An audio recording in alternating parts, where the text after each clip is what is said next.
What is up, hooligans? And happy freedom. Welcome to another episode of Coffee with Hooligans, where we try to make the news suck a little less. I appreciate all of you guys being here. If you're over on Rumble, please hit that like button. More likes equals more hooligans.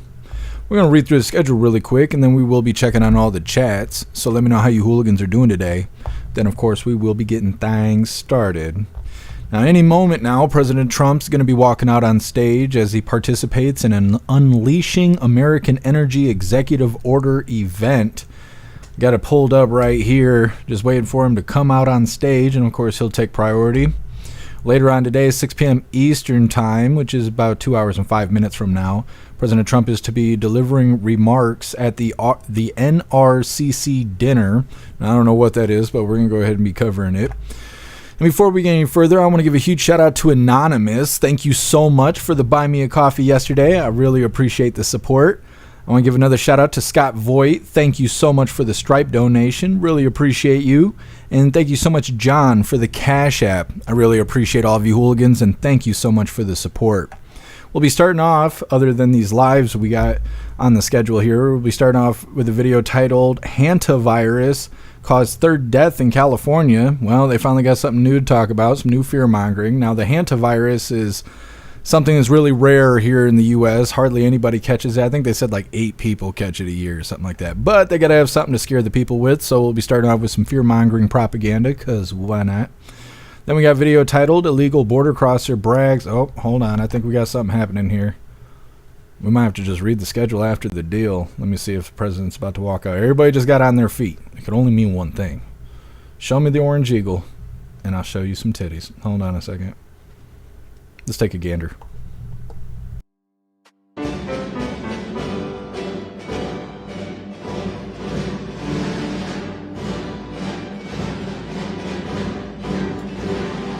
There's the orange eagle. All right, hit that like button and share out the live. That way everyone can hear from the president.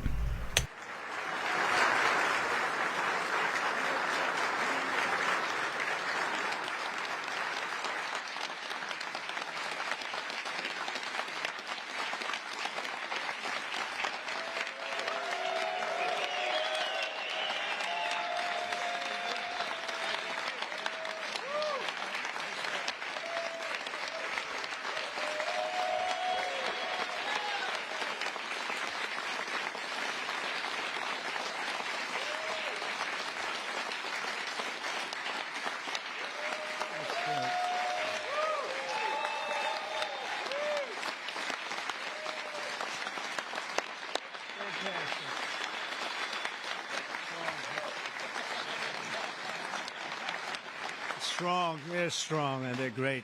These are great people, and thank you very much. This is a very important day because we're bringing back an industry that was abandoned, despite the fact that it was just about the best, certainly the best in terms of power, real power. And I'm very honored to be doing this. The country's went to beautiful, clean coal, and they've stayed there for many years, like China. China's opening 2 plants every week. Germany went green, very green. They went so green they almost went out of business. Germany was finished. They went to wind. The wind wasn't blowing too much. And they went to all sorts of other things. You know, the Green New Scam hit Germany too. And guess what? Now they're back to coal. They're opening up coal plants all over Germany. We're the ones that aren't doing it. I call it beautiful, clean coal. I told my people never use the word coal unless you put beautiful, clean before it. Right, Doc?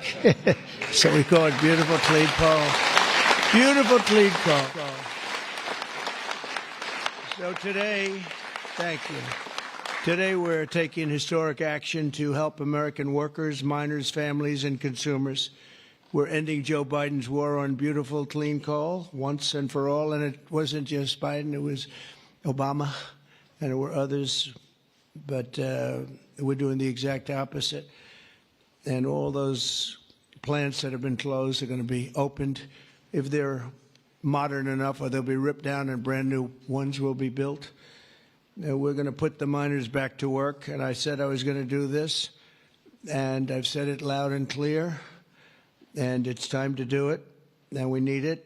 And I look at these people behind me. I don't want to have any arm wrestling contests with any of them, but they've had a little more practice with the lifting things, I will say. But they are great people, and I know them indirectly for a long. That includes you guys for a long time, and they're great people and with great families and come from areas of the country that we love and we really respect. And I want to thank Secretary Doug Burgum for doing such an incredible job. From the day I met him, I knew I wanted to have him in my cabinet. He took a shot at running, and he was so good and so solid that he made no news, and that was good.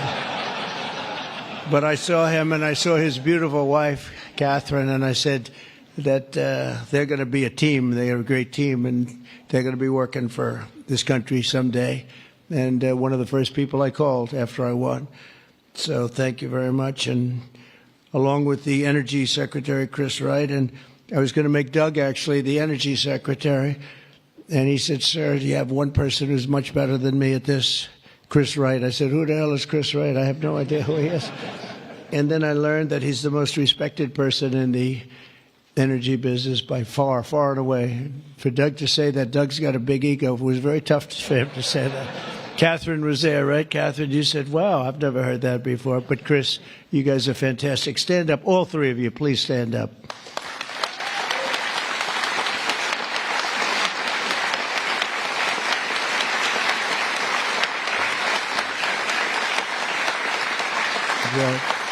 Yeah, that's a great team. It's no better team than that. And they're going to produce energy the likes of which nobody's seen before. You know, we need to do the AI, all of this new technology that's coming online. We need more than double the energy, the electricity that we currently have. You take all of the electricity in the country right now for houses, for buildings, for everything. We need to more than double it to be number one. We're now way ahead of everybody at AI. China's in second place, but way behind. And they're going to be producing a lot of energy and a lot of electricity for this. And so are we, and we're going to get approvals very fast. And I would say the man that's almost comparable to you in terms of the importance to this, maybe he's even more comparable. I hate to tell you, a guy named Lee Zeldin, who's a friend of mine for a long time. He was a great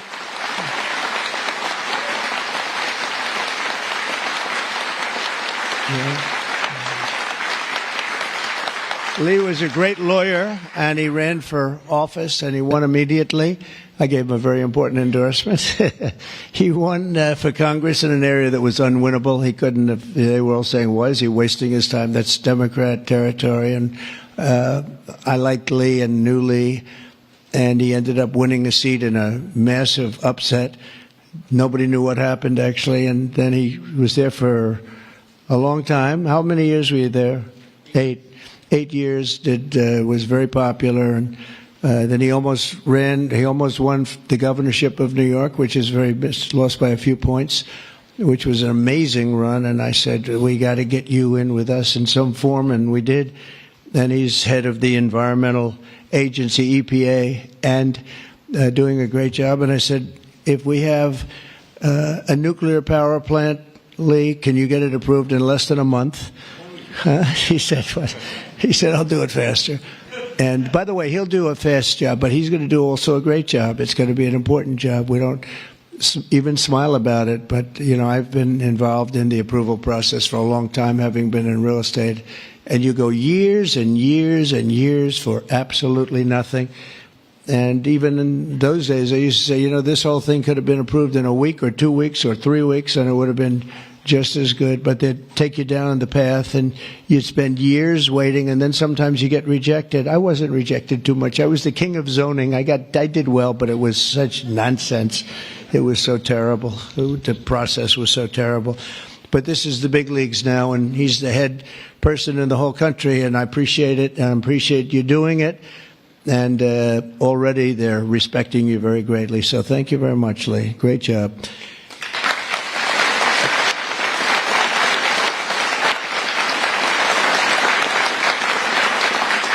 So we have a lot of senators and congressmen and women, and I'm going to just introduce the ones that I see here. Because it's always a problem when I do this because I leave one or two out and that's the end. I never get their vote again. I never get their vote. It takes years to recover, but we'll give it a shot because Senator John Barrasso, who's my friend and a great gentleman. Thank you very much, John, for being here. Thank you, John. Cynthia Lummis, fantastic woman who believes like I do, and she believes like I do in these people, right? She believes in them maybe even more than I do. That's pretty good from day one. Thank you, Cynthia. You're doing a fantastic job. Kevin Kramer, my friend. Where is Kevin? Because Kevin, I think he was here because he had a problem, and I just will pay my respects. He wanted to be here so badly, but he had a difficult problem that he's working through, and we all love Kevin. John Hovind. John, thank you very much. Thank you very much. Steve Daines. Thank you, Steve. And Steve is a picker of great candidates, like he picked a guy named Tim Sheehy, who's here. Where's Tim? Where is Tim? Thank you, Tim. And Tim Sheehy has turned out to be a wonderful senator, and that was your pick. And we went with it, and you were right. And we have a great one in Tim. So thank you, Tim, and thank you, Steve. Shelley Moore Capito. Shelley, thank you very much. West Virginia. From West Virginia, she has to you have no choice. Even if you didn't like it, you have to like all, right? But they were doing a number on you. They were doing a number on you with the coal stuff, and you have not only coal, but you have among the best coal anywhere in the world. So thank you very much. A friend of mine for a long time, I'm the one that got him to change his religion, in a sense. He changed the party. He went from a Democrat. I said, Jim, you're not a Democrat. But he changed to Republican. He's one of the most popular Republicans and one of the most popular political leaders in the country. Jim Justice. I call him Big Jim. Big Jim Justice. Good. You look good, Jim. And he was in the business. And so am I doing the right thing? You would know better than anybody in this room. Am I doing the right thing, Jim? I think so, right? Thank you very much, Jim. Cindy Hyde Smith. Cindy, thank you, hon. Very good. Good job. People are going to be happy. And all friends of mine. Mike Lee. Mike, thank you very much. We have a lot of people from Congress, congressmen and women, representatives. Morgan Griffith. Morgan, thank you. Thank you very much. Bruce Westerman. Bruce, thank you, Bruce. Bob Latta. Bob Latta. Thank you, Bob. Good job. Troy Balderson. Troy, haven't seen you in a long time since that early race. I endorsed him before anyone knew who he was, and he ended up winning. That was another surprise, right? That was a long time ago. Yep, you're doing a great job. Thank you very much, Troy. Carol Miller. Carol, thank you. Carol, West Virginia. Riley Moore. Riley. Hi, Riley. Thanks. Mike Boast. Mike, thank you very much. Troy Downing. Troy, thank you. Oh, he has something. What is it, coal? Is there coal in that bag? Huh? Even better, it's clean coal. I like it. I'll take it right now. Thank you very much. Hal Rogers. Hal, thank you. Thank you, Hal. Andy Barr. Thank you, Andy. Good luck with everything. I hear good things. Troy Downing. Troy, thank you. Thank you. Thank you. Thank you very much, Troy. Hal Rogers. Oops. Harriet Hageman. Harriet. Hi. How are you, Harriet? We just left Harriet. This is one of the finest attorneys you will ever see. I have seen her in action, and she is brutal. I never want her against me, that I can tell you. Dan Muser. Dan. Thank you, Dan. Thanks, Dan. Good job you're doing. Wesley Hunt, my friend, too. Wesley, great. I love your commercial. Pete Stauber. Pete. Thank you, Pete. Great hockey player he was, right? Great hockey player. And a great gentleman just broke the record of Wayne Gretzky. The great one is Wayne Gretzky, but we have another great one too, huh? Just broke the record. It was great. Governor Greg Gianforte. Greg, nice seeing you. Good, Greg. Thank you very much, Greg. Bill Lee. Bill, thank you very much. Patrick Morrissey, West Virginia, just got elected. Mark Gordon. Mark, thank you. Thank you very much. And we have a lot of others, and I'm in trouble because I don't know. I got 5 or 6 others that I see quickly, but I'm just not going to do it. Don't hold it against me because we have to get back to the most important people in the room, these people. You know that, right?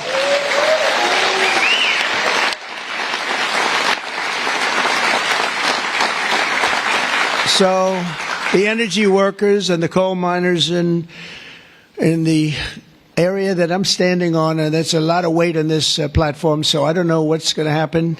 I hope it's structurally designed for you guys. I don't know.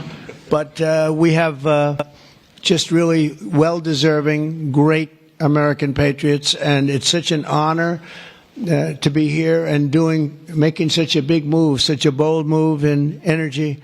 Because, you know, for years, people would just bemoan this industry and decimate the industry for absolutely no reason, because with modern technology and all of the other things that we do, it's one of the great forms of energy. That's why other countries, leading countries, are using it, some exclusively. For 4 long years, Joe Biden and congressional Democrats tried to abolish the American coal industry. They did everything in their power while he was awake, which wasn't much, shutting down dozens of coal plants, banning coal leases on federal lands, and putting thousands and thousands of coal miners out of work, destroying their lives, actually, destroying their lives. I'll never forget when I went to West Virginia, which I won by 48 points, I think, right? Big Jim, I won by 48 points. But in the first campaign where Hillary Clinton was about 4 states too early, and she was talking about how bad coal was and how they were going to teach coal miners how to make widgets and gadgets and technology, which they didn't want to do. They want to mine. One thing I learned about the coal miners, that's what they want to do. You could give them a penthouse on Fifth Avenue and a different kind of a job, and they'd be unhappy. They want to mine coal. That's what they love to do. And she was going to put them in a high-tech industry where you make little cell phones and things. I don't know. Do you think he'd be good at that? I don't know. I would be. You don't want to be.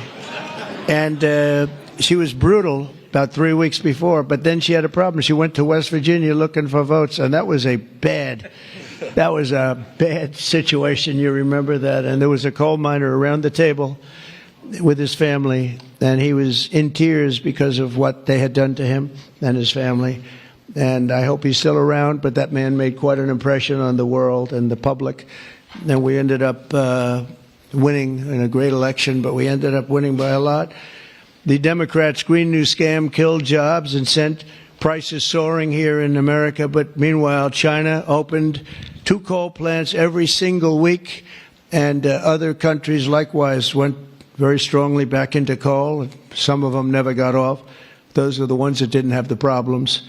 The Biden energy policy was to put America last. We want to be last. We got to be last. Not a good policy. Under my administration, we're putting America first. It's very simple. America's always going to be first. On my first day in office, I terminated the Green New Scam. I declared the national energy emergency and withdrew from the unfair, one-sided, and extremely costly to the United States only Paris Climate Accord.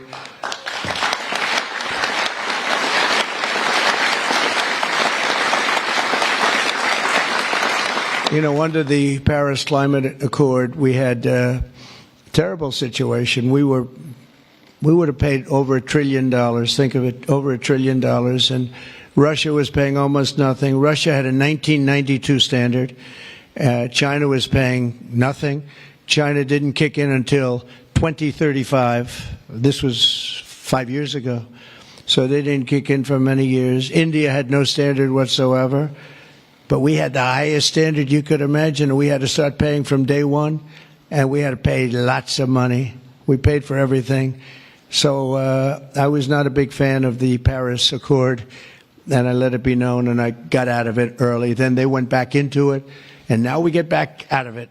And hopefully we can be there for a long time, okay? A long time, because it was a scam to take money away from the United States and actually hurt us very badly with coal and with other things. Now, under the executive order that I will sign in a few moments, we're slashing unnecessary regulations that targeted the beautiful clean coal. We will rapidly expedite leases for coal mining on federal lands, and these two gentlemen are going to do a real job of it. You've already started. And we'll streamline permitting. We will end the government bias against coal, and we're going to unlock the sweeping authorities of Defense Production Act, the Defense Production Act, to turbocharge coal mining in America. They made it impossible. You actually, I know a friend of mine has a plant. He said, you know, it's a shame. I'm ripping it down and I'm replacing it with another form of energy. I won't tell you because it's also very good, but it's not as powerful as this. He said, you know, the plant I'm building, the new plant, is literally half as good. It's no less, you know, it's not probably even as good environmentally, but he said it produced half the power for more money, much more money.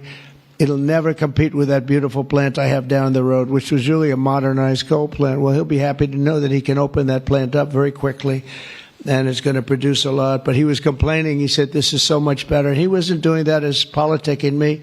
He was doing that because that's what he felt. And he knew every form of energy. We talked about that. He knew every form of energy. But our government is going to do something that's very different, and I don't think even you two know about this. This was my idea from about 15 minutes before I got up here.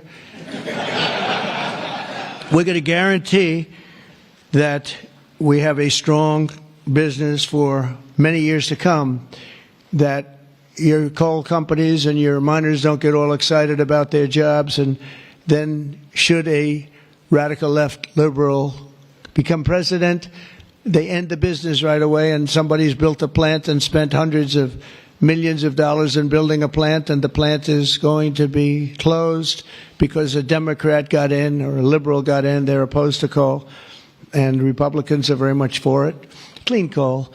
And we're going to give a guarantee that the business will not be terminated by the ups and downs of the world of politics.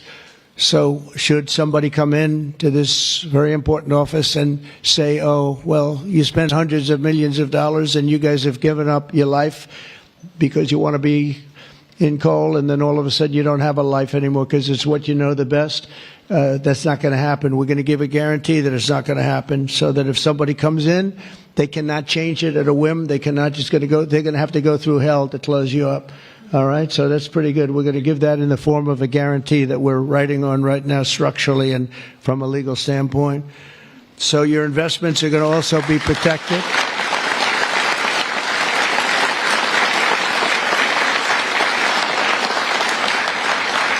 And you're going to have no reason to be concerned about your future, your life, or your investment if you're a miner, as this great governor was a miner, actually. He was one of the larger coal miners. He could fit up here very easily, you know, Big Jim.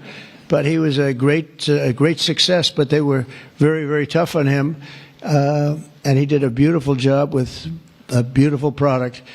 Already under our leadership, the Department of Interior has approved the expansion of the Spring Creek mine in Montana, supporting 280 coal mining jobs and unlocking over 40 million tons of coal. And there's more to come. Spring Creek, big one. And there's more to come in the states of Wyoming, Alabama, Utah, North Dakota, and many others. West Virginia, I can't believe they didn't put West Virginia down. It's lucky I mentioned that, right? Can you imagine if I didn't mention West Virginia? I would have been in big trouble. They didn't mark it down here. It's good to have a president like that can pick that up, right? You think Joe Biden would have picked that up? I don't think so. Gee, they didn't mention West Virginia. I don't think so. I don't think he'd be standing up here either. The value of untapped coal in our country is 100 times greater than the value of all the gold in Fort Knox. and we're going to unleash it and make America rich and powerful again. Under this order, I'm also directing Secretary Wright to use billions of dollars in federal funding to invest in the next generation of coal technology, which is an amazing technology in terms of getting the full potential of coal and also doing it a very clean, environmental way. Pound for pound, coal is the single most reliable, durable, secure, and powerful form of energy there is on Earth today. It's a big statement. You never hear those statements, you know. You've never heard that before from a politician, have you? Well, maybe from that politician, but not from not too many. But that's the way it is. I say it again. Pound for pound, coal is the single most reliable, durable, secure, and powerful form of energy. It's cheap, incredibly efficient, high density, and it's almost indestructible. You could drop a bomb on it, and it's going to be there for you to use the next day, which you can't say with any other form of energy. Virtually indestructible. Most importantly, we have more of it here in America than anywhere else on Earth. We have more coal than any other country. You go to Australia, they have fantastic amounts of coal. You know who they sell it to? China. They sell it to China. They're nearby. They sell a lot of it to China. But we have more than anywhere else on Earth. We also have more liquid gold than anywhere on Earth. So we're really an energy behemoth, but we're unleashing that also. That's going to be another part. But I didn't even want to mention that. It's not down here because I didn't want to mention today is about clean, beautiful coal. So I'm going to give this to you. This big guy. Should I give it to him? Yeah. You take that. Thank you, Mr. President. Okay.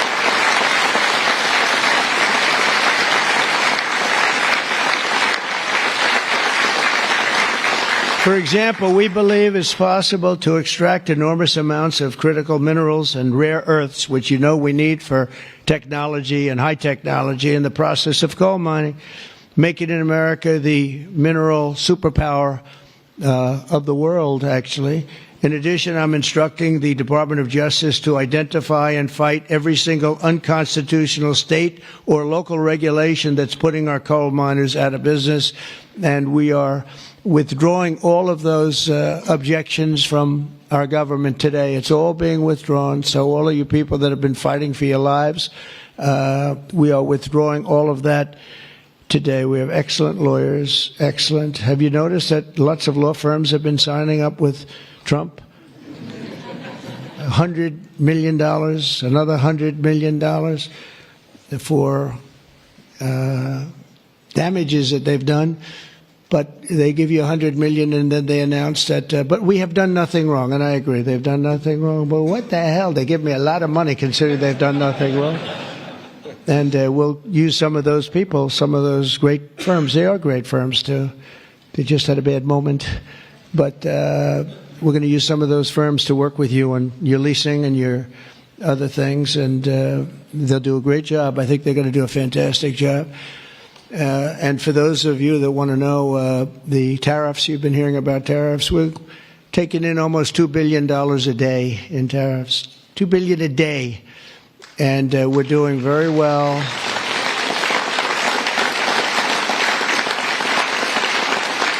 And we're doing very well in making, I call them tailored deals, not off the rack. These are tailored, highly tailored deals. Right now, Japan is flying here to make a deal. South Korea is flying here to make a deal, and others are flying here. I mean, my only problem is I'm not sure I have enough. We're going to have to use those great law firms, I think, to help us with that. But we're going to probably do that, actually. We're going to use them, and we're getting them for the right price because we need a lot of talent. We have a lot of countries coming in that want to make deals. If I told them about making those deals 2 years ago or 3 years ago or 5 years ago, they'd be laughing at us. Now they're all signing up. Mike, you know that. So it's going to be a great thing. But we're think of that, $2 billion a day. That's a lot of money. That's a lot of money even in the coal business, isn't it? Huh? It's a lot of money. And America's going to be very rich again very soon. You're going to see that happening. You see it all along. And it's so that whole situation that, you know, it was somewhat explosive. But if we didn't do that, we wouldn't be talking the way we're talking right now. It's been amazing what's happened. Sometimes you have to mix it up a little bit, but we've had great great consideration. We've had talks with many countries, over 70. They all want to come in. Our problem is can't see that many that fast. But we don't have to because, as you know, the tariffs are on and the money is pouring in at a level that we've never seen before. And it's going to be great for us. It's going to be great for other countries. We've been ripped off and abused by countries for many years with the tariff situation. They've used tariffs against us. We didn't use tariffs against them or in any way. I mean, we just didn't use them of any monumental proportion.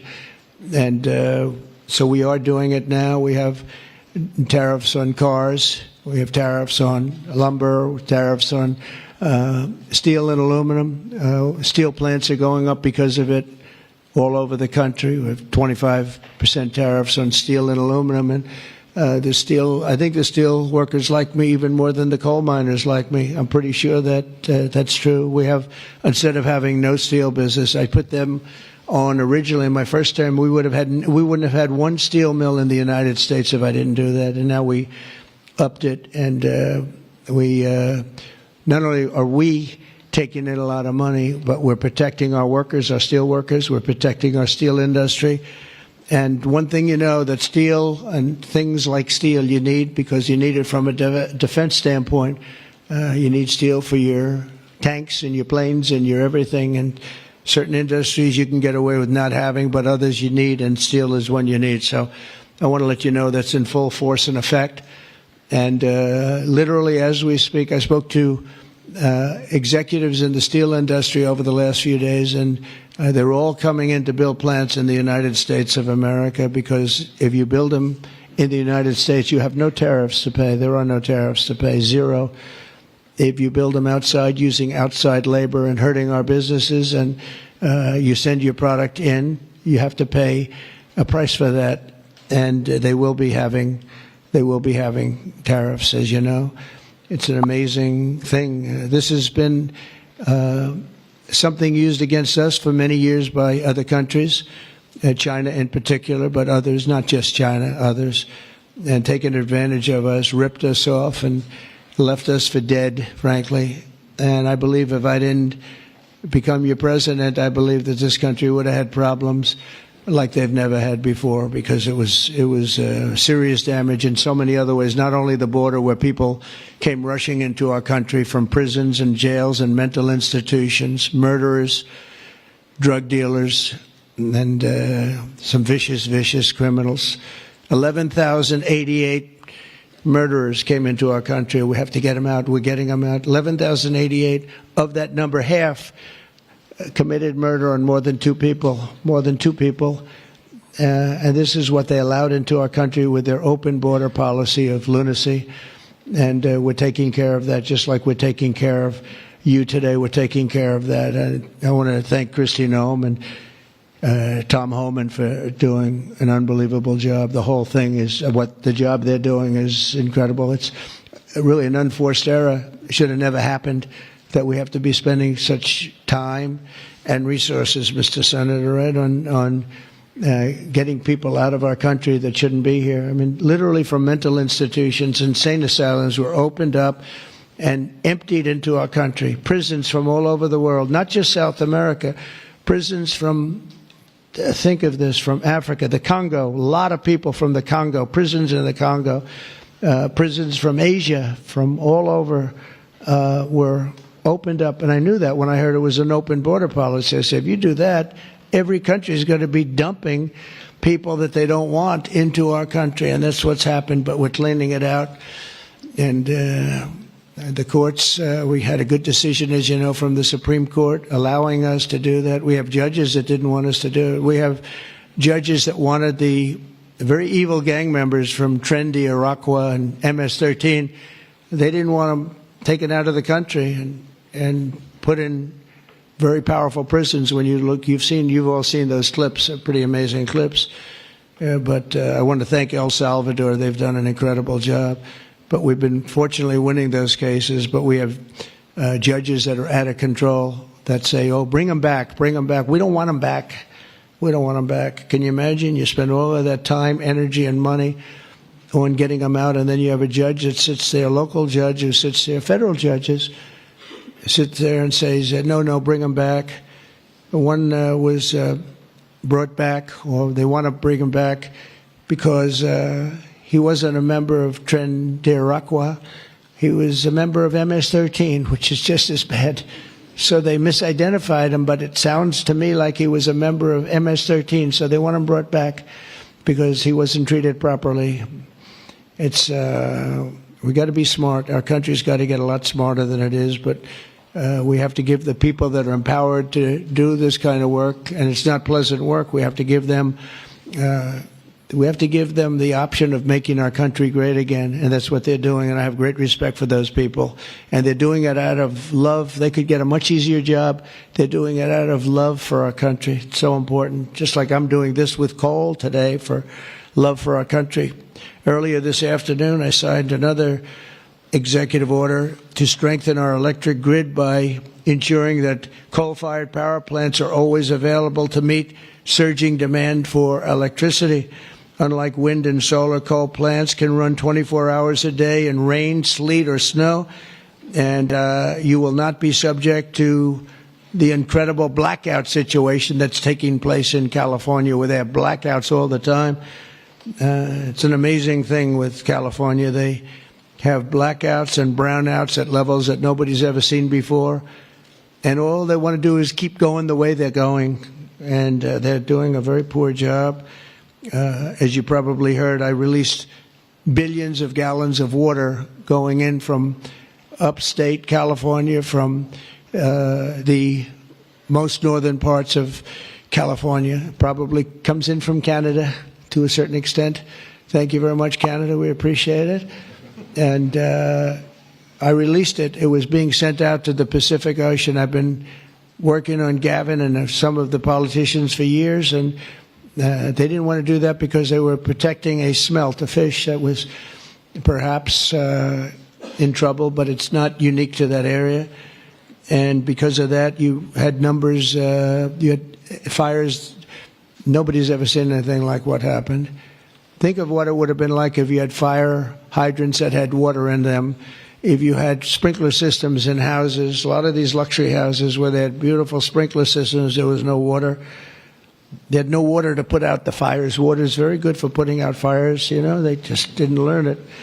But we now have millions of gallons, billions actually, they say, of gallons of water pouring into California from the Pacific Northwest, I guess they would say, mostly Pacific Northwest, but other parts of the northern sections of California and beyond. And it's a beautiful thing to see. I saw a picture of it this morning. The water's just flowing down there. I said, why didn't they do this? I told them to do it. My first term, I said, do it. And I don't know. I think the second term is just more powerful. They do it. When I say do it, they do it, right? And we actually had to do some pretty strong things to get them to open it up. They had, think of this, they had all that water pouring out right into the Pacific. They had a big valve, like a giant valve as big as this room, and they turned the valve. Takes 1 day to turn it, and they face it toward the Pacific Ocean, and the water, all that was coming down, all millions and millions of gallons coming down, they put it into the Pacific Ocean, which for the Pacific Ocean is like a drop of water.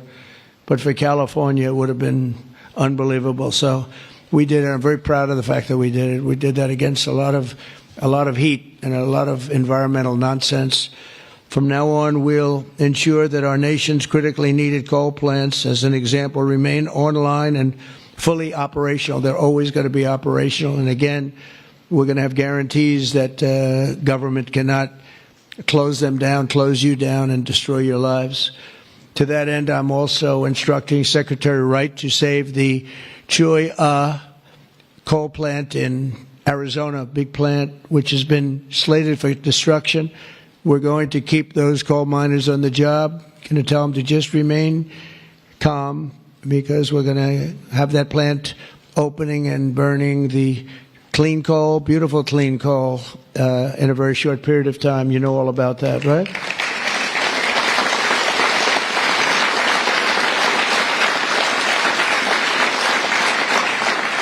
That's a big one as part of our historic deregulatory efforts. This afternoon, I'm also granting immediate relief to 47 companies operating 66 coal plants, very big ones all over the country, recusing and making them available for coal production almost in the immediate future, but we're going to be crushing Biden-era environmental restrictions.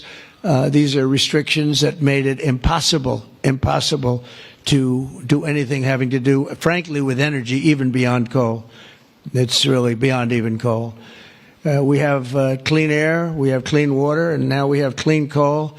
And at the same time, we're going to do other things and with other forms of technology and also energy, like our country has never really seen before and never been known to do before because of all sorts of restrictions having to do with the Green New Scam, which, by the way, was devised by somebody that never even studied. You know that they never even studied anything to do with the environment. It was a young congresswoman. She came up with the idea. And based on that, I guess we only have, well, actually, we should have all been gone because they gave us only a few years left on Earth, right? Right, Greg? We were going to be gone. We were all going to be gone.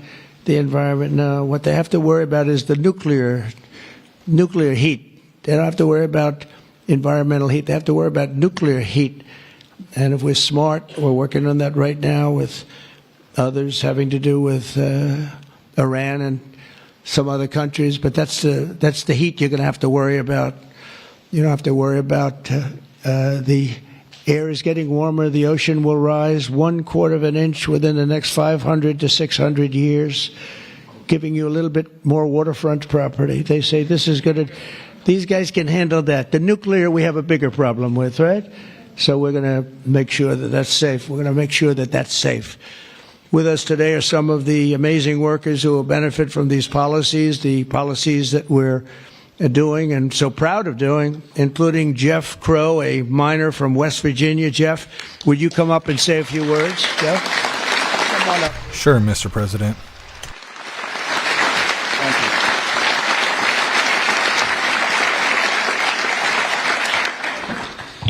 Good afternoon, Mr. President. I want to first thank you for having me and my fellow miners here. It is an honor and a privilege to be a part of today's events. I believe this past November that America clearly spoke about what we wanted for our country. It is reassuring for Americans to have a president in office who will truly put the United States of America above all else.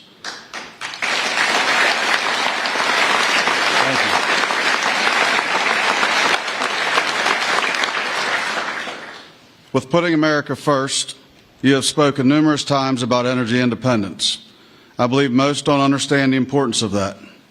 Coal is one of the major factors in energy independence and accounts for a large portion of America's energy.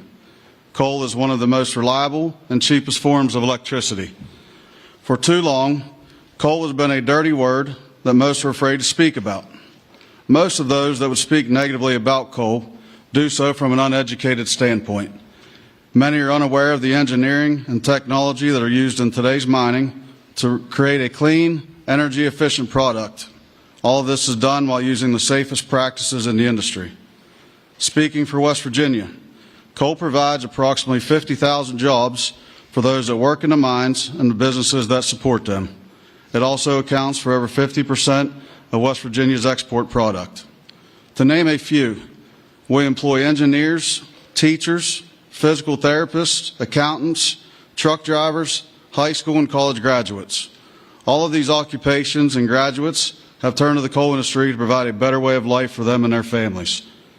Everyone in our industry works long hours and days to provide a reliable energy product, and too many times it goes unnoticed. I've personally worked in the industry for 23 years. I choose to do this daily to provide my wife and children with the life that they deserve. Prior administrations have done all they could to eliminate the coal industry. Sorry, one second, I'm getting there. In my opinion, they have done so with an unethical and uneducated approach. But we are still strong, we are still here, and we are still needed in order to make America great again.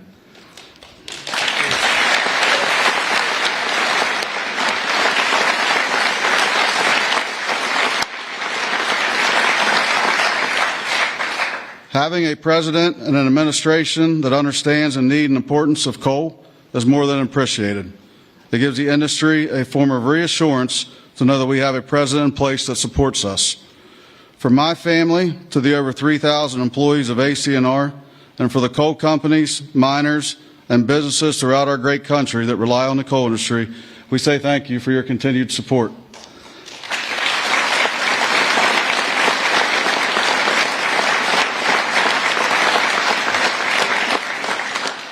I personally thank you for what you do for our country and for our industry. It has been my pleasure to be here today to help you usher in the golden age of America. That's great. Thank you. Thank you. Thank you. Appreciate that. Thank you.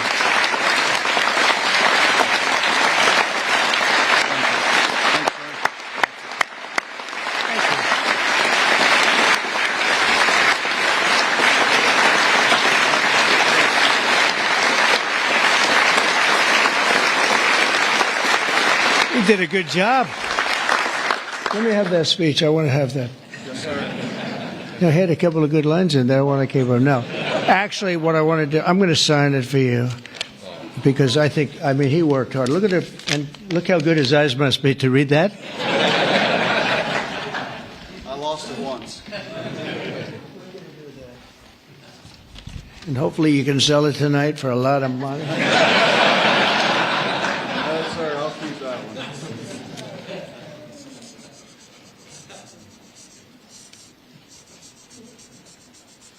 He's on fire! That's great. Thank you very much.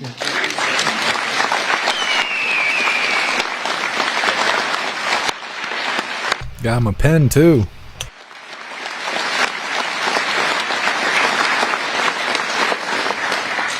Thank you very much, Jeff. And also with us is Tony Campbell of the East Kentucky Power Cooperative, and Tony's quite a gentleman and very respected in the industry. Come on up, Tony. Thank you.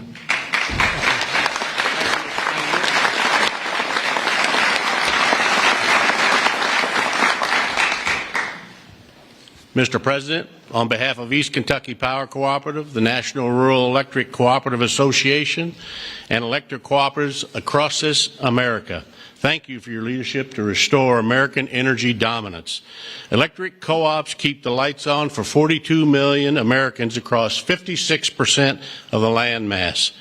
We are owned by the communities and businesses we serve and provide electricity to growing communities, new data centers, and manufacturing plants. Mr. President, electric co-ops are powering America, and we are proud to partner with you and your administration to power America into the future.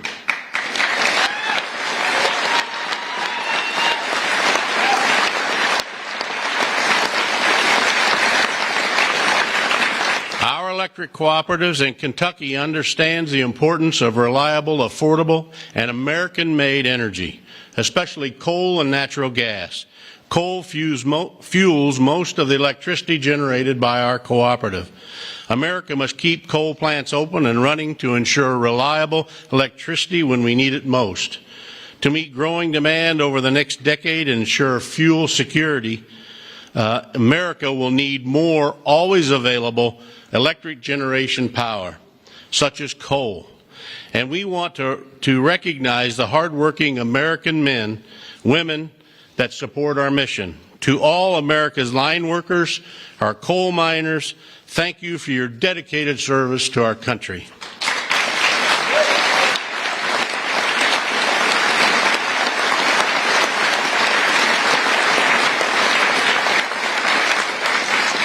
Affordable and reliable electricity is a cornerstone of our economy, especially American manufacturing. However, too many government leaders have pushed policies that have made our electric grid significantly less reliable and our energy too expensive. That begins to change now.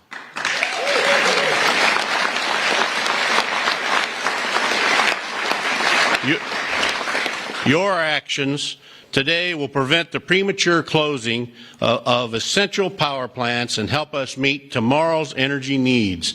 And they will help us continue to deliver reliable, safe, and affordable electricity. Mr. President, thank you in particular for providing immediate, much-needed relief from the Biden EPA regulations that would force the shutdown of critical coal units.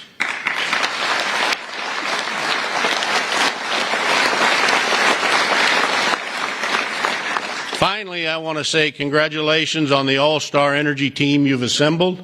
Electric co-ops have already been working with Secretaries Bergrum, Wright, and Rollins, and Administrator Zeldin, and we are excited for all we can accomplish together. Mr. President, thank you again for your actions today and for your support for the electric cooperatives as we work to keep the lights on in America. Thank you, Mr. President.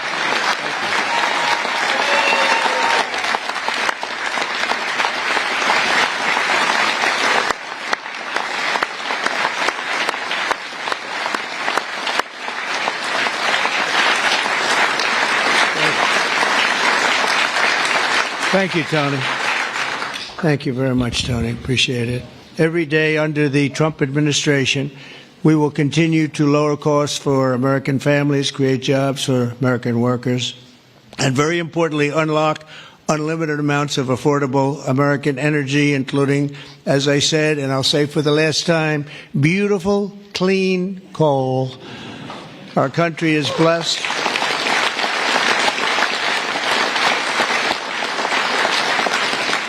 Our country is blessed with the most abundant natural resources on earth, as nobody has what we have.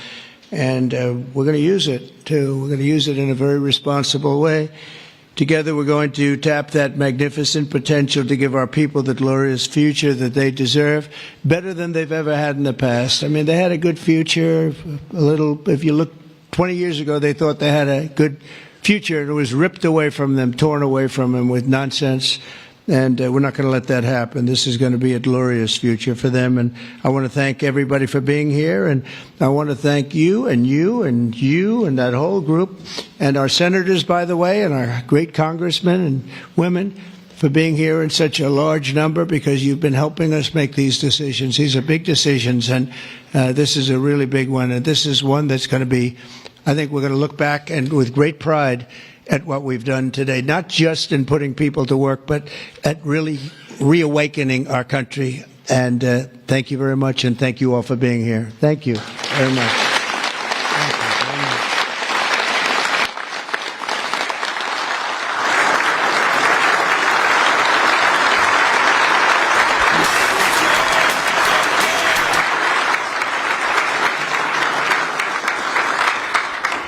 Come on up. Mr. President? Yes, please, first one. We have 4 items prepared for your signature this afternoon, sir. The first of these executive orders it may be one of the most significant executive orders of your administration thus far. This directs all departments and agencies of the federal government to end all discriminatory policies against the coal industry. This ends the leasing moratorium that prevents new coal projects on federal land, and it's going to accelerate all permitting and funding for new coal projects to allow the coal industry to flourish under your leadership, sir. That's great. Thank you.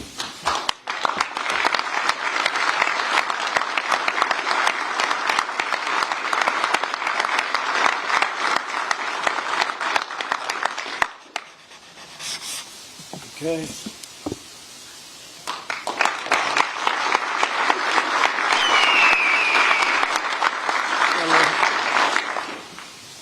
Sir, there are currently dozens of coal plants in America that are in imminent danger of being forced to close based on unscientific and unrealistic policies enacted by the Biden administration. What we're going to do is essentially impose a moratorium on those policies taking effect to protect coal plants that are currently operating, to ensure that they're able to continue producing power and continue providing jobs to Americans in the coal industry. Right. Thank you very much.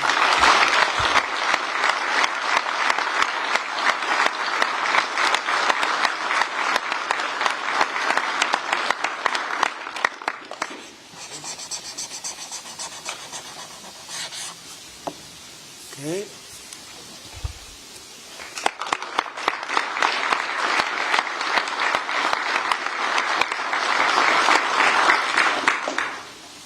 Sir, you've made grid reliability and security a key focus of this administration. This executive order is going to promote grid security and reliability by ensuring in part that our grid policies are focused on secure and effective energy production and energy transmission, as opposed to woke policies that discriminate against secure sources of power like coal and other fossil fuels.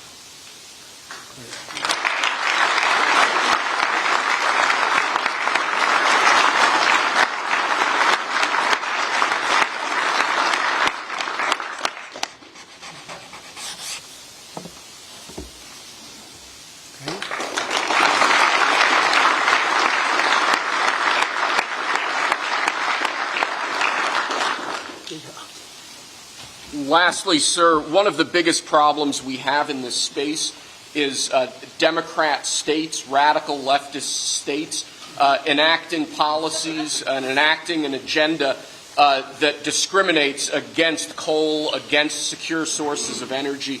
Many of these policies are unconstitutional and illegal, and with this executive order, you're going to be instructing your Department of Justice to vigorously pursue and investigate these state policies that we believe are illegal or unconstitutional. Good. Thank you.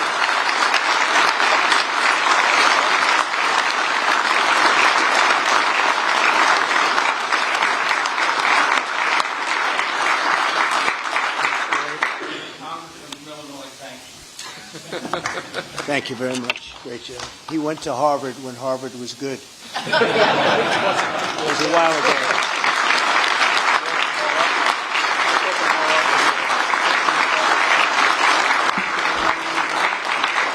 Let's hand these off to the guys. Republicans who are worried about tariffs, sir.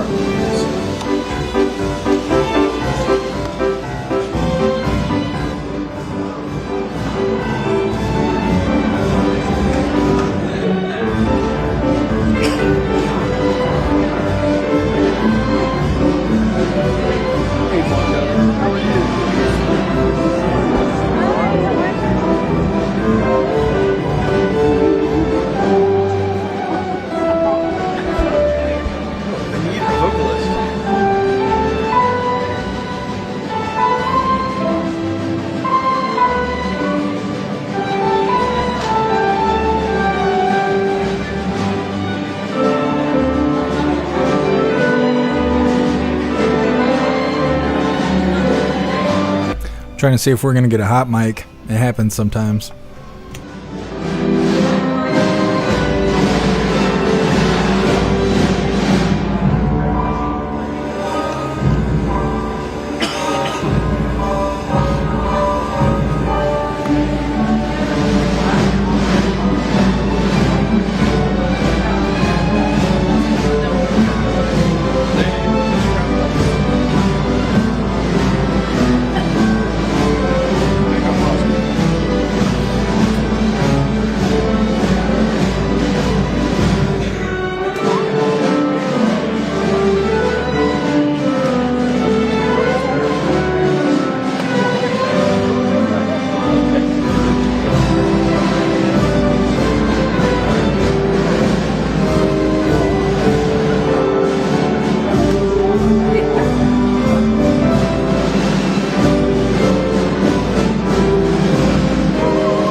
Well, some great moments there in the East Room of the White House. Hello, everybody.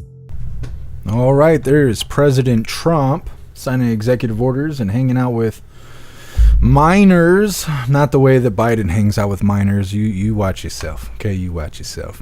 Let's go ahead and read through the schedule really quick because we were interrupted by that executive order event there, and then we'll go ahead and get into things.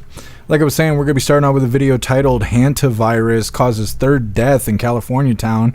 There's some fear-mongering. They got a new virus to talk about on the soft-ass news, so start off with some propaganda. Then we got a video titled Illegal Border Crosser Brags About Breaking the Law. We got that video where they're going to show that and it's all its glory. And then we have a remake that I found on X. It's titled How Americans Saw the Border Crosser that was bragging about being here illegally. Then we got a follow-up video titled Supreme Court Allows Trump to Terminate 16,000 Probationary Federal Workers. It's a follow-up video because we initially covered when they were fired, but then the judges, all these damn liberal judges, activist judges, want to stand in the way of the Trump agenda. Well, that's been overturned, so those probationary workers no longer are mandated to be hired back in. Nah, they're done. Then we got a video titled Supreme Court Backs President Trump Alien Enemies Act to Deport Suspected Venezuelan Gang Members.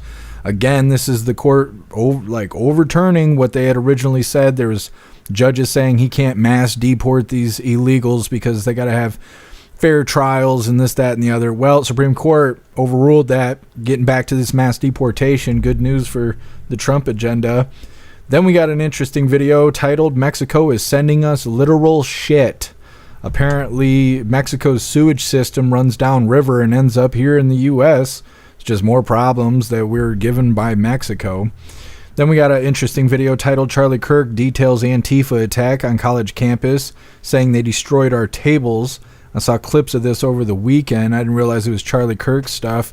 He does similar to what Crowder does every once in a while, a Change My Mind event where they put up a tent and they hang out with liberals, and liberals try to prove their point and they get made fun of the entire time. Well, Antifa came up and attacked their little tent area there.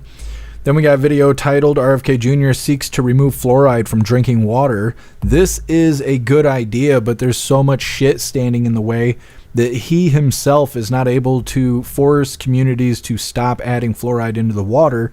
The best he can do is stop the recommendation of that happening, but cities and states and whatnot could still add fluoride to your water in case they want to dumb you down a little bit.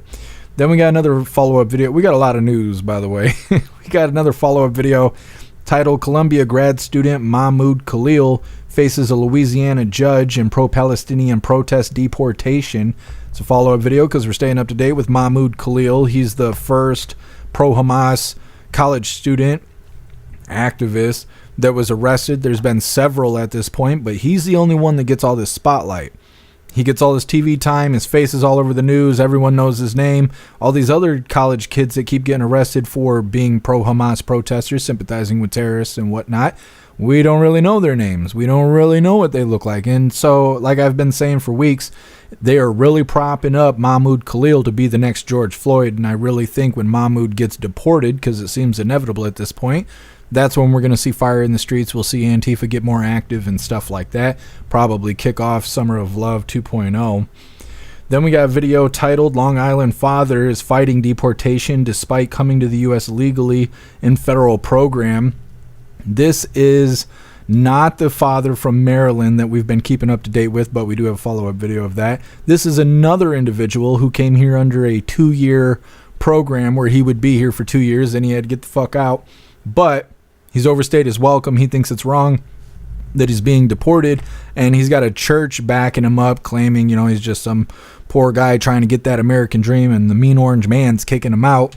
Of course, the news is continuously to spin these mass deportations to make it look like people are being deported for any or no reason. People who are being deported even though they shouldn't be deported, right? They shouldn't have the availability to be deported. We know that's not true, but that's what the news is saying. And like I was saying, we got a follow-up video on the individual from Maryland who the news keeps claiming was wrongfully deported to Supermax in El Salvador. It's titled, Attorney General Pam Bondi says man mistakenly deported to El Salvador should stay where he is. Then the last little bit of the news is Lefties losing it. Of course, a plethora of lefties losing their marbles. It's titled, Snow White actress Rachel Zegler, massive backflip. And like I said, it's going to be a few clips there. Then we'll be opening today's door from the advent calendar that was sent to us by Wad. And then we got 2 funny videos of the day. First one's titled Pop a Titty for the Boys, because it's Titty Tuesday. And our official funny video of the day is Hadouken. All that's coming up next. Well, can't exactly read in the chat. We were just live for an hour with President Trump, so we might as well just go ahead and get things started. But make sure you hit that like button if you got a like button. Let's get this pulled up. Like I said, we're going to be starting off with some fear-mongering propaganda. Why not? It's a good warm-up. It's titled Hantavirus Causes Third Death in California Town. Let me get this pulled up really quick. Holy YouTube, you're getting quick on me. After 3 weeks of buffering, now it's actually working. Thank God. Now, before we get into this, I want to remind you hooligans really quick, we have these Golden Age t-shirts. Now, this design was created by Alistair, and Alistair is a badass in just about everything he does. So I will be posting his link in all of the chats for you hooligans to have the opportunity to hire him for your creative needs, because if you think it, he can create it.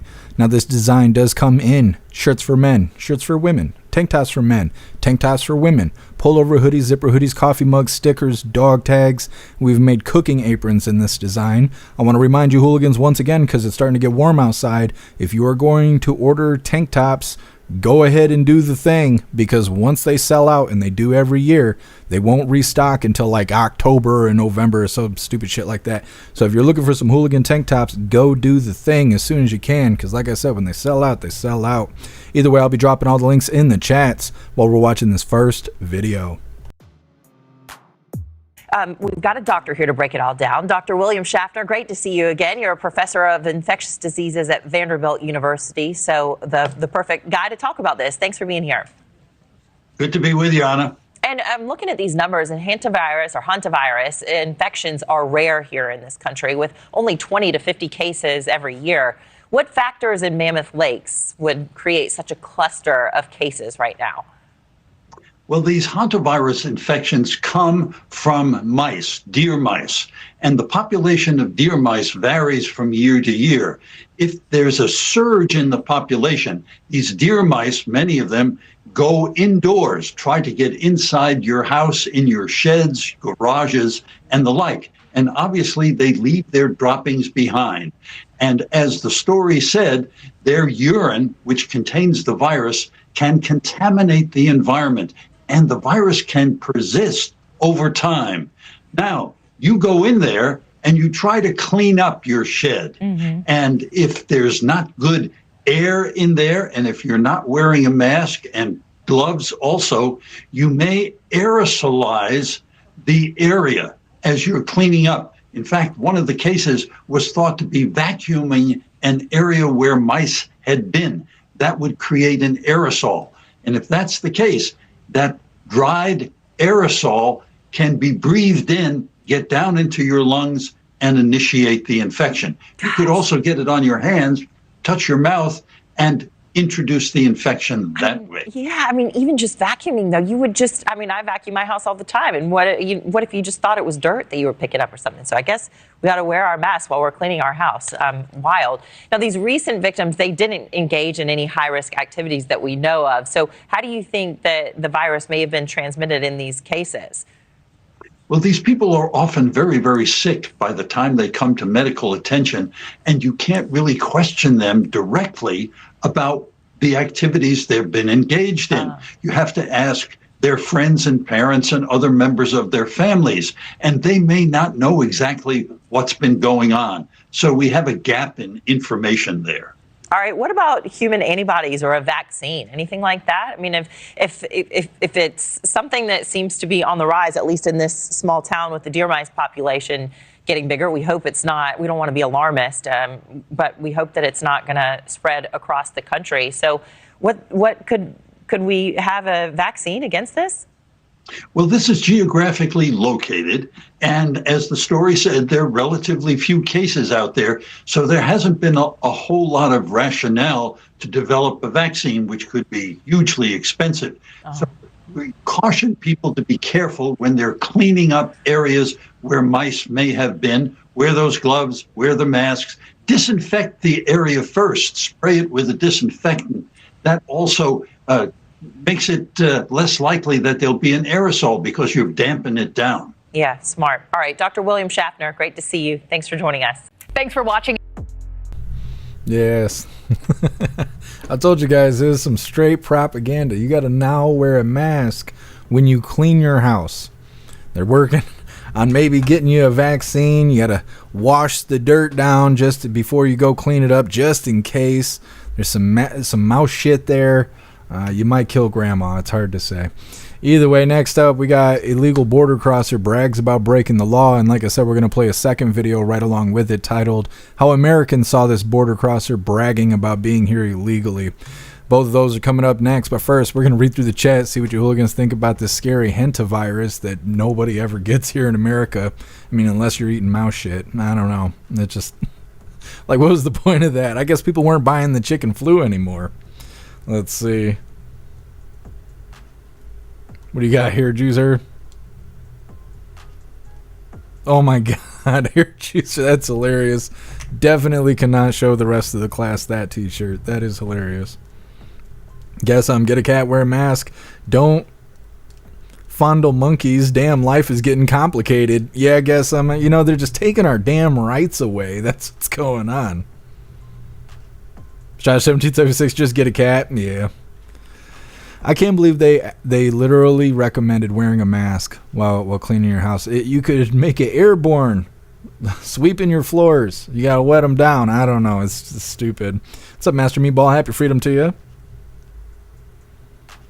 Julie Carroll, oh my god, I should be dead already. I clean up my shop and garage every year. Yep. So wait till they're advertising for us to get the jab. Pumpkin, they need cats. Yeah. Well, then they'll blame the cat. They'll say your litter box is causing you to get the, what is it called? The hantavirus. I keep wanting to say hentai. That's something else. Don't Google that. You don't want those problems.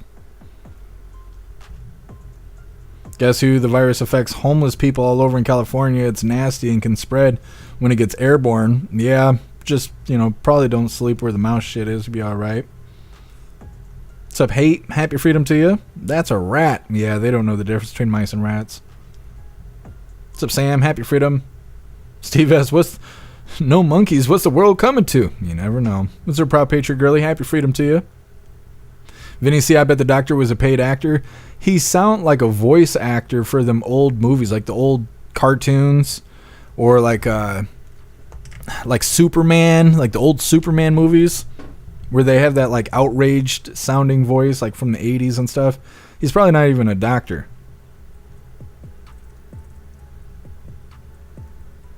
Josh 1776, let me guess. Hippie girl saw a cute mouse, picked it up, and rubbed her hands all over her face.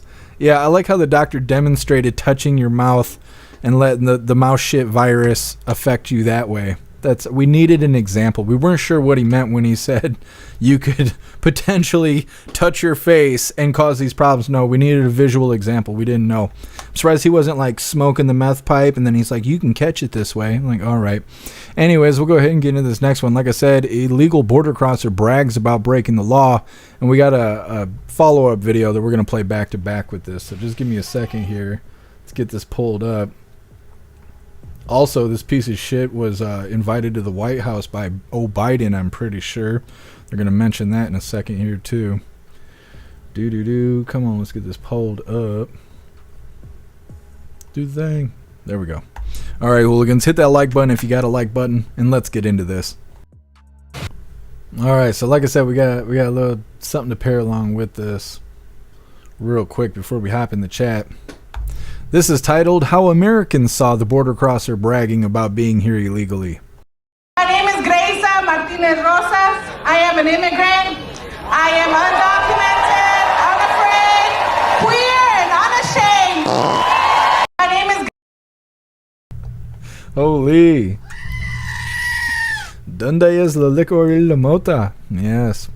Anyways, next up we got... Follow-up video, Supreme Court allows President Trump to terminate 16,000 probationary federal workers. Originally, they said that he had to hire those people back because the way they were fired was illegal, and they changed their mind. They're like, nah, it's fine. You just let those people go. It's coming up next, but first we're going to read through the chat, see what you hooligans think about these border crossers out here bragging about being here illegally. Dusty bitch. Josh 1776, I thought ICE picked her up after the video. I don't know. I haven't seen anything saying she was picked up, but she definitely deserves it. She's out there bragging about it.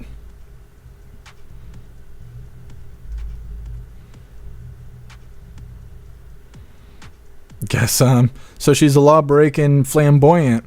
That's the takeaway. Yeah, I guess pretty much.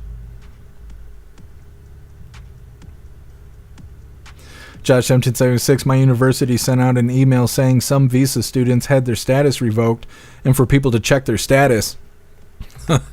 It's kind of funny because I was saying this yesterday, I think it was. The more the news tries to act like we don't want foreign students here because of the ones being deported for sympathizing with terrorism, that they're going to spin it to make it look like we don't want anybody here. We don't want anybody to come here under work visas or school visas or any of that kind of stuff. And it seems that the school is sending out the email just maybe not intending to push that agenda, but that's definitely what it's going to start looking like. Pumpkin, she feels entitled, huh? Yeah. They all do. That's why AOC and those schools and those churches were teaching illegals how to evade ICE. There was never any consequences for that. So, why not have illegals go out on stage and brag about it? What's up, Trapper? Happy freedom to you. Rappy, she thinks she's special. She does. Well, I mean, why wouldn't she, right? She was invited to the White House by old man Shit Your Pants and got to brag about it then. Now here she is, still in the country, is bragging about it. I don't know. What's up, MC? Happy freedom to you. Kevin, she could lay down and they could roll her across the border. Yeah, I mean, if they're strong enough. That's got to be a 400-pounder flounder right there. I'm almost at 300 pounds. I hate to admit that. Somehow I'm gaining weight. I don't know how it's happening because I hardly eat. I'm almost at 300 pounds. That big old buffalo on stage, she's got to be over 400. Got to be. Just saying. What is happening here? An update popped up on the computer. It's like, hey, we want to restart your computer. Nope, can't do that right now. I'm working. Technology, it's great.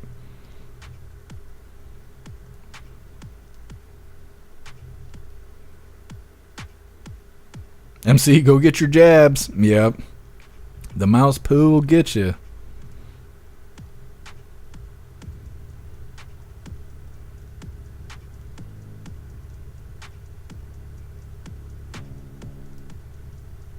Guess I think there's an ugly skank test to join the left. There's got to be something. You've never seen pretty lefties. I don't think it's a real thing. Jay Blazer, is Catapult Mania going to be on pay-per-view? It's hard to say. Do we have catapults that could throw that woman anywhere? I don't know. She looks so big she couldn't ride a roller coaster, so I'm not exactly sure. She gets on the Greyhound. Greyhound immediately breaks down. She gets off the Greyhound. What's up, Master Voltaire? Happy freedom to you. What's up, Tactical? Happy freedom to you. I think gravy poured out of her leg. That's rough. That is rough stuff. Larry, can we get a follow-up video after she's deported? Would love to see those liberal tears. Yeah, if I can find one. Devin, happy freedom to you. There she blows. R. I was going to say it's the white whale, but that's kind of controversial. What's up, John Gamble? Happy freedom. Mary Beth, happy freedom to you. Do we have a countdown to the tariffs? No, I'm not sure exactly what you mean. I imagine it's not going to be too much longer. We'll be dealing with these high tariffs. Yesterday, it was 50 world leaders contacting President Trump, trying to schedule a meeting like Benjamin Netanyahu did already to discuss 0 for 0 tariffs. Today, it's 70. So in 24 hours, 20 more world leaders have been contacting the White House in order to try and negotiate with President Trump to talk down these tariffs. So I don't think it'll be, hanging around too much longer. I think we're going to get things solved around here. I hear that the stock market's already going back up. Yesterday we were all going to die and we were going into a Great Depression and it was all Trump's fault. Today the stock market's doing great and the lefties don't know what to cry about yet. They're figuring it out. They got the new mouse crap virus that they can talk about while they wear a mask and clean their house. But yeah, they're so pissed at President Trump and they don't even know why. Dang it, President Trump, making America great again, you bastard. Anyways, like I said, we're going to get into this next video. This is a follow-up video. Technically, this one and the next one are both follow-up videos. This is titled, Supreme Court Allows President Trump to Terminate 16,000 Probationary Federal Workers. But before we get into this, I want to remind you, hooligans, really quick, if you would like to participate in Free Speech Saturday, make sure you post all of your memes over on Discord or on jeffmaclive.com. Just hop in the group chats on either platform. You'll see the tabs labeled memes. Drop what you got and we'll shout you out, as we're making Saturdays more fun.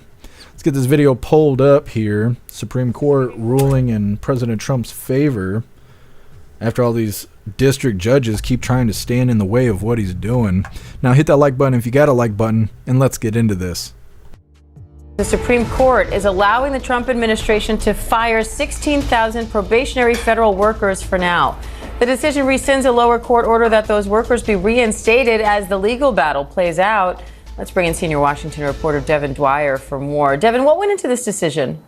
Diane, this was a challenge brought by 9 labor unions for federal employees and a bunch of nonprofit groups. They had sought to challenge the dismissal of roughly 16,000 probationary workers. Those are federal workers who have been on the job for less than a year. They were dismissed en masse in the early days of the Trump administration. A number of those groups said that was done illegally by the Office of Personnel Management, simply dismissed across the board. A federal district court judge put a hold on those, said the Trump administration need to reinstate those workers, that it was likely illegal the way that they were fired. But today the Supreme Court reversed that decision. It's whiplash here in Washington, Diane, and that now the Trump administration can proceed with the termination of those workers. The judges basically at the lower court, Diane, never questioned the government's power to fire these workers. It was just how it was done. But the Supreme Court today said actually these labor unions don't have standing to even take on that challenge. They said that these groups had not shown enough evidence that they are directly harmed to be able to bring this case. And so for now, even as the litigation moves forward, these workers will be off the job effective immediately going forward, Diane. All right, senior Washington reporter Devin Dwyer, thank you. They'd be okay. They'll be all right. It's goofiness. It kind of reminds me of the student loan forgiveness. They kept telling everybody, I owe $42,000 in student loans. I pay $200 a month on my student loans that I went and signed up for and I was not expecting forgiveness for because I signed up for it. It was my responsibility.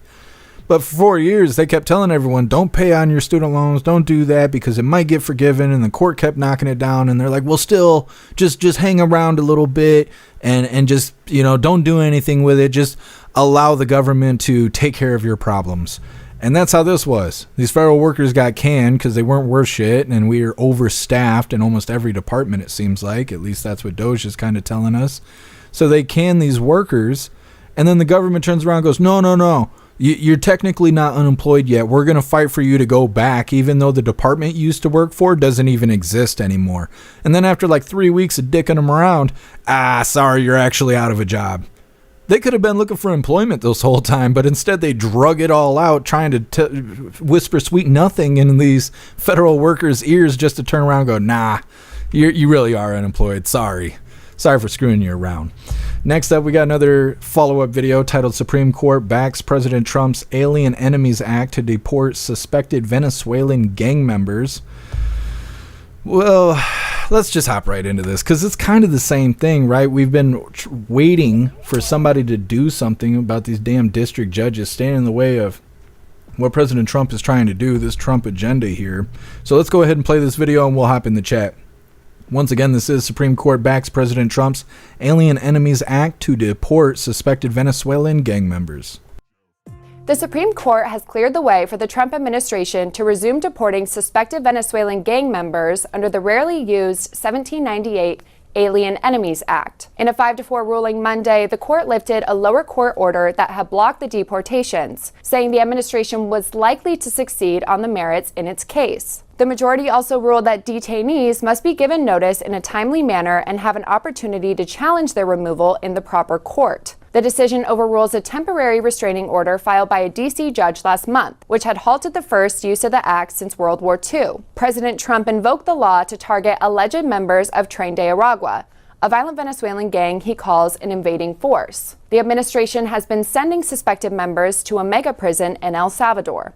In a statement, Trump called the ruling a great day for justice in America and vowed to continue using the Alien Enemies Act to protect U.S. borders. Attorney General Pam Bondi, Homeland Security Secretary Kristi Noem, and Border Chief Tom Homan announced plans to scour the country for remaining gang members and deport them. Liberal justices, led by Sonia Sotomayor, blasted the decision, accusing the administration of attempting to subvert the court process by secretly moving detainees before hearings could be held. Despite the dissent, the ruling is seen as a major legal win for the Trump administration and a powerful tool in its broad crackdown on illegal immigration.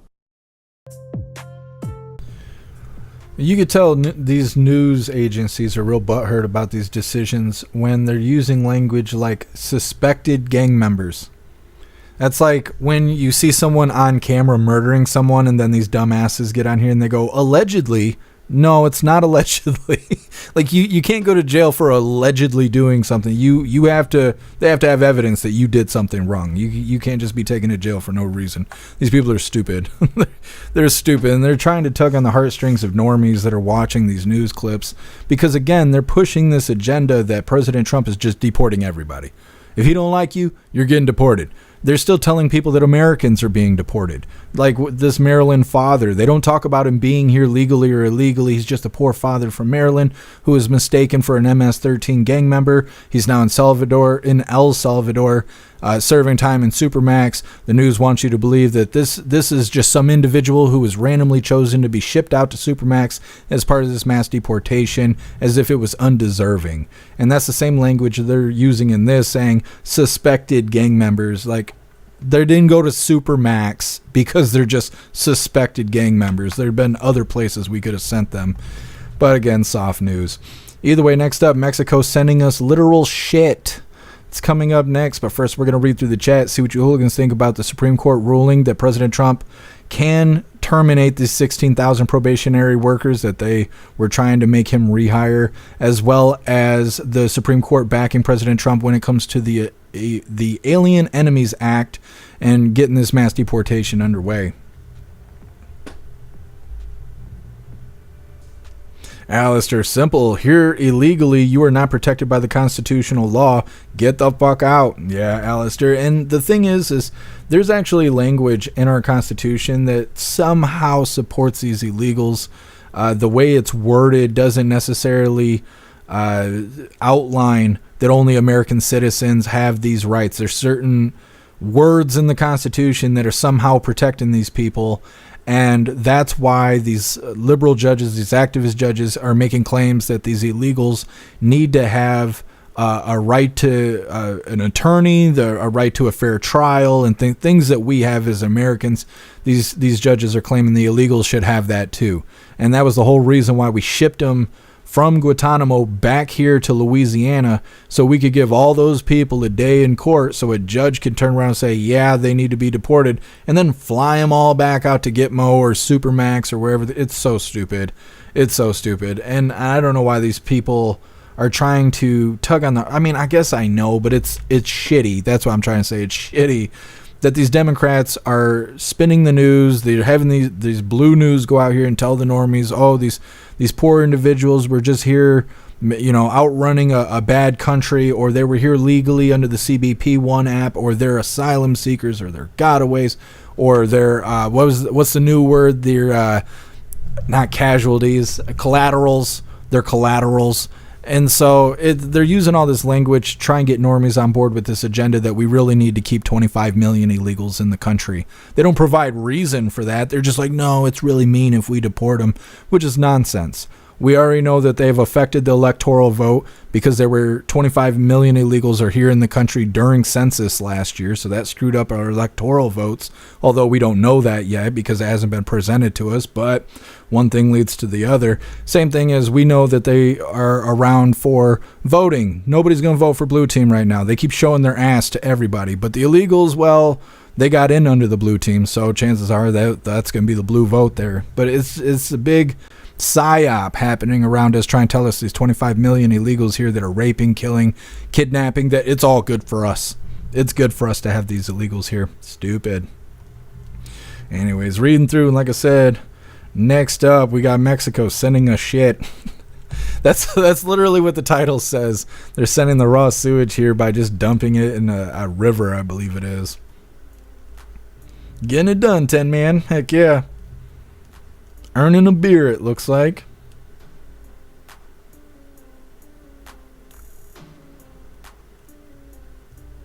Josh 1776, tired of going to school and seeing 60% border crossers. Don't care if they're here legal. They gotta go. If they're so wonderful and smart, they can be wonderful and smart in their own countries. Yeah. They get priority. That's the frustrating thing. They get treated like they're special, and then they walk around with a lot of entitlement and shit on us. It's no good. It's no good. Not everybody's like that, but the border crossers, big time. Big time. Because they get this special treatment. They were getting EBT cards with $15,000 on it. They 5-star hotels, brand new pair of Jordans, get a new iPhone. Why wouldn't they walk around entitled, you know?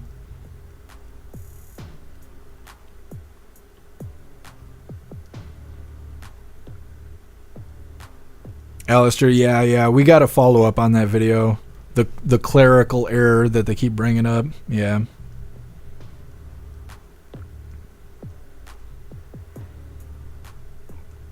Totally care Dems paid for their vote with our money? Absolutely. Ghostly, only Democrats running for office want them. Yep.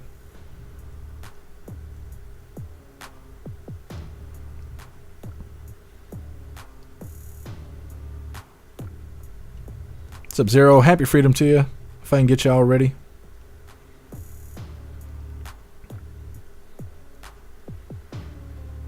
Pumpkin, they should have been good at stayed home with mom. Yeah, that's all it takes.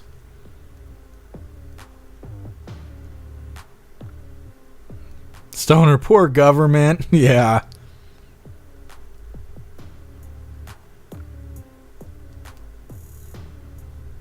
Pumpkin, the 16,000 employees could weed the White House lawn and keep them busy. They probably wouldn't even be good at that. If they weren't good at their job before, they probably wouldn't be good at anything. Guess I'm so tired of these rogue judges. Yeah, absolutely. Shroomish, how tall are you? I'm 5'11".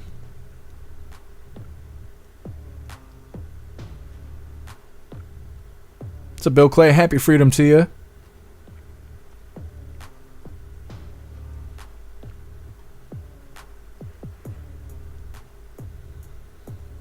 Jay Blazer, maybe the fired federal workers can operate the deportation catapults on a probationary status, of course. Well, they need a job. They do need something to do. What's up, Contempt? Happy freedom to you. The left keeps the lie up all the time. Yeah. Yes, they do. What's up, Jim? Happy freedom. What's up, Robert?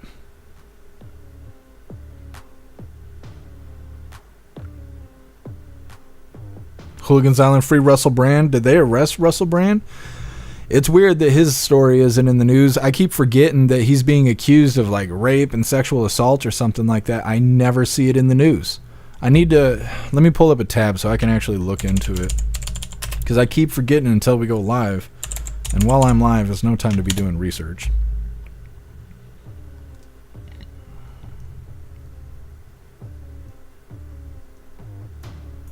Corey Luca, have you heard why Rumble on Android and all the videos besides the lives can't be played? Something's gone wrong. No, Corey Luca, I haven't heard anything about it. I can look it up real quick. Because I'm cool with Rick and all of them. And he'd be the guy to know. Doo-doo-doo, not Mario.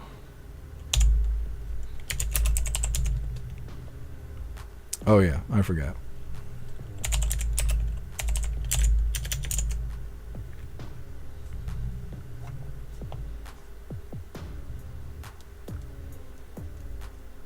No, I don't see anything about it. I'll have to look into it. Have you guys on Rumble noticed anything like that?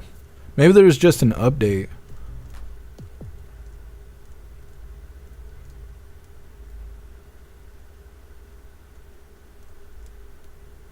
Yeah, Corey Luca, I'm not sure. I'll have to look into it.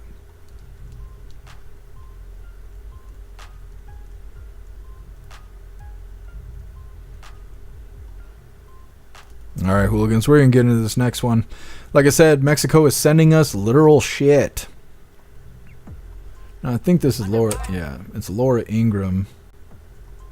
She's interviewing somebody, but yeah, more problems coming from Mexico because that's what we need. Anyways, hit that like button over on Rumble as well as over on the CommuTube, and let's get into this.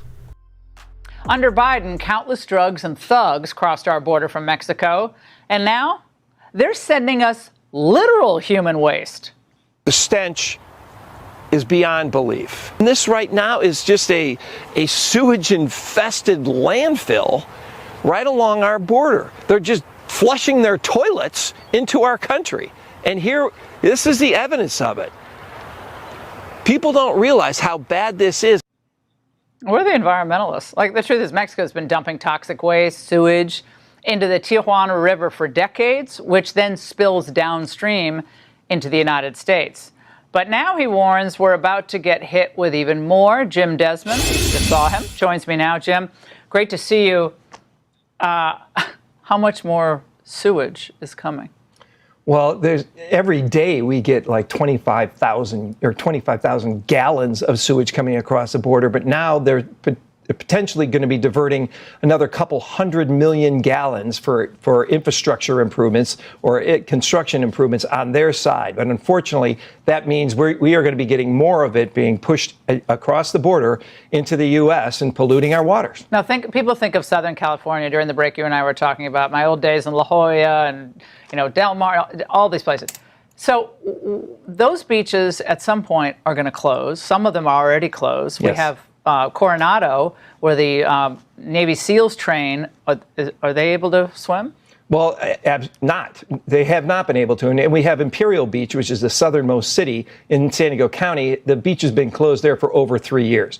Coronado, it's on and off as far as the closures. But the SEALs are being transported. We learned from a retired Navy SEAL today that they're being transferred up to Oceanside, which is about 45 minutes to an hour away to get to cleaner water so the SEALs can train. So they're not able to train right now into the Coronado So Mexico waters. Gave us illegal immigrants, they allowed to pass through drugs, fentanyl, lots of death, and now they're giving us toxic waste. Our military, our special forces are getting infected with all sorts of terrible illnesses because of this. You met with the EPA. What did they tell you?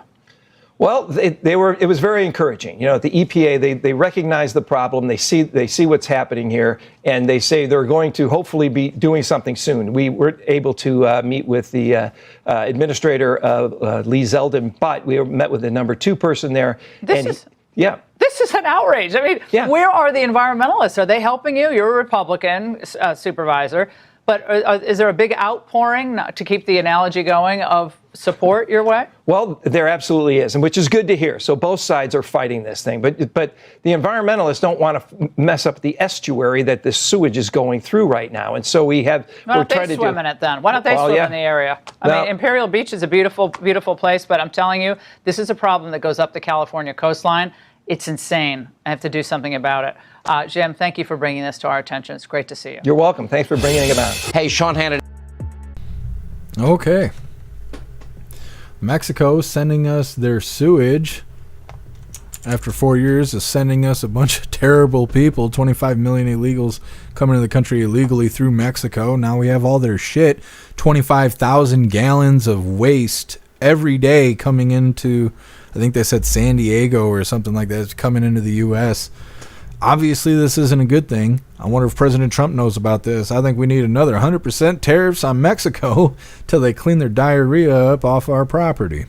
Anyways, next up, Charlie Kirk details Antifa attack on college campus, saying they destroyed our tables. It's been a while since we've covered Antifa. As soon as it gets warm out, I'm sure we'll have Antifa back at it. 4 years, they were just missing, but now that President Trump's back in office, can almost guarantee they'll be active in the summertime. It's coming up next, but first we're going to read through the chat, see what you hooligans think about Mexico sending us their shit.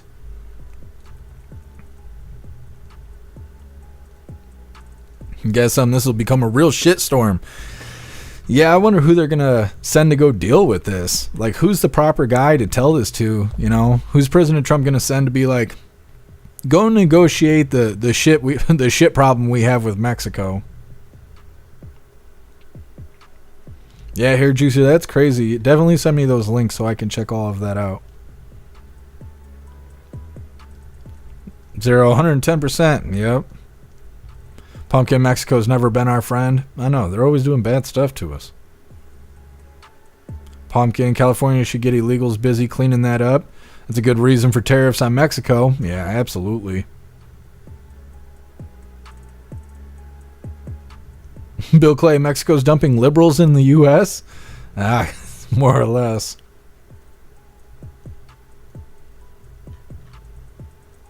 Told to care, send FEMA. Yeah, that makes sense. I wonder if they're going to actually do away with FEMA. President Trump keeps floating that idea. I think we're only an executive order away from it happening. But they can go clean up the shit, you know. Why not? Just send them for their one last job. Zero, a shit czar? Yeah, we need something. Alistair, the government employees. Instead of laying them off, give them the option to go clean it up. That's a good idea. Get that last paycheck in, you know. Meta, it's not far from you. I'm sorry to hear that. Jay Blazer, guess we're going to need a depoop catapult too? I guess. They're going to be mad sending angry border crossers over just accompanied by a bag of shit. Mm-hmm.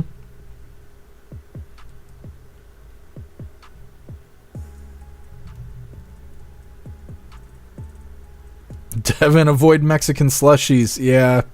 No, I mean, I knew it was bad and you couldn't drink the water. I didn't know this was why, though. You know, it makes sense. John S., pump it back to Mexico. We shouldn't have to waste our tax dollars doing that, but yeah, we shouldn't leave it here. I know that. John Gamble, we're the same height. How much do you weigh, John Gamble?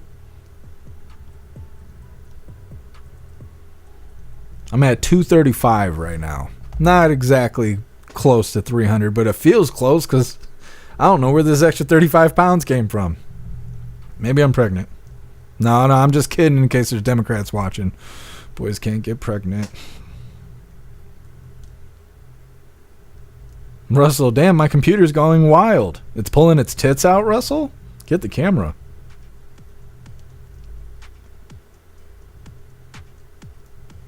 Guess I'm always heard California was a shitty place to live. Yeah, I hear that they shit on the sidewalks and stuff, but I didn't know that Mexico was participating too. That's the real news. Guess who used the captured MS-13 gangbangers, let them clean it up, and then deport their asses to El Salvador. Yeah. That's what they should be doing with all the community service people in the area. If you got to do community service, you should be out there cleaning out the shithole.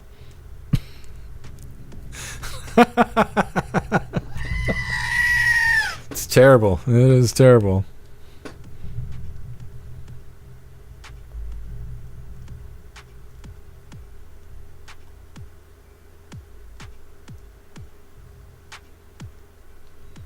All right, hooligans. We'll go ahead and get into this next one. Like I said, this is Charlie Kirk. I can't remember who's being interviewed by. It might be Sean Hannity. It's titled, Charlie Kirk details Antifa attack on college campus, saying they destroyed our tables. It is Sean Hannity. Sometimes my brain works. Can't say the same for the lefties. Either way, hit that like button if you got a like button, and let's get into this. Now on Thursday, more violence from the radical left, this time directed at Turning Point USA and their group on the campus of UC Davis. Here with more, Turning Point USA founder, CEO Charlie Kirk.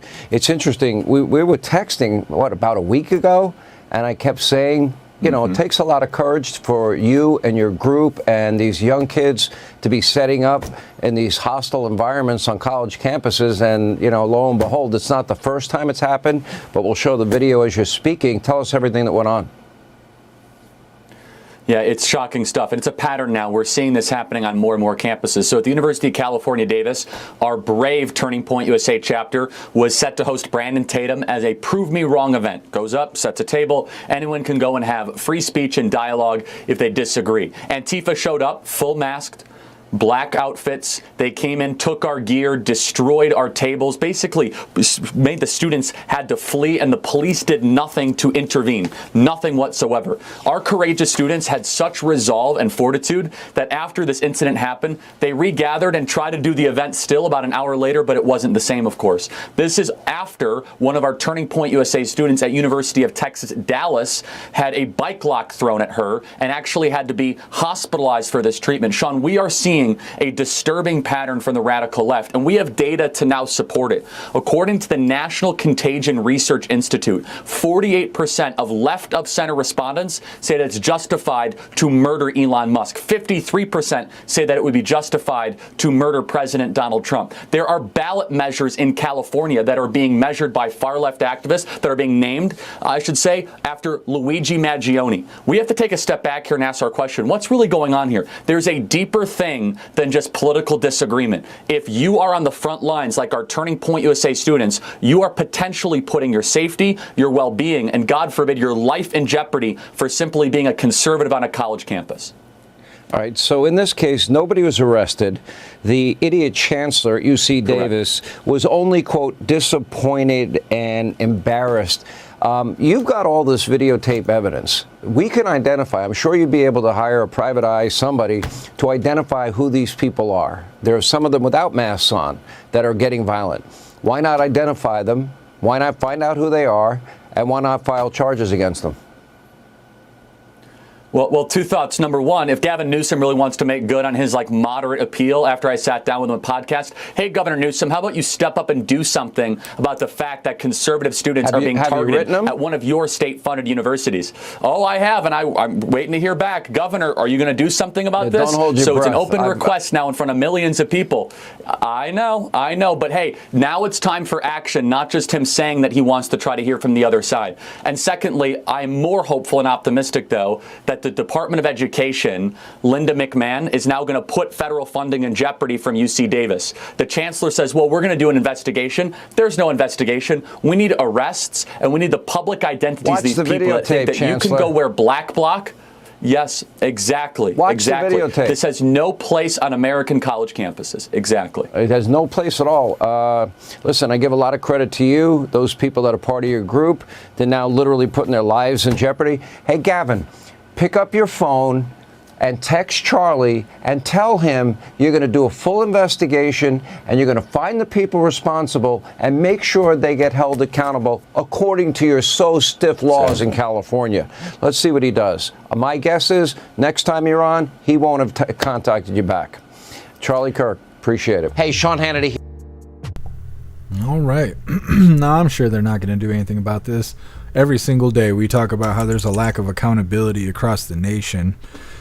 Antifa, I mean, we've seen them get detained. We've seen them kettled. We used to cover Antifa long hours every single day back when we started this live streaming adventure.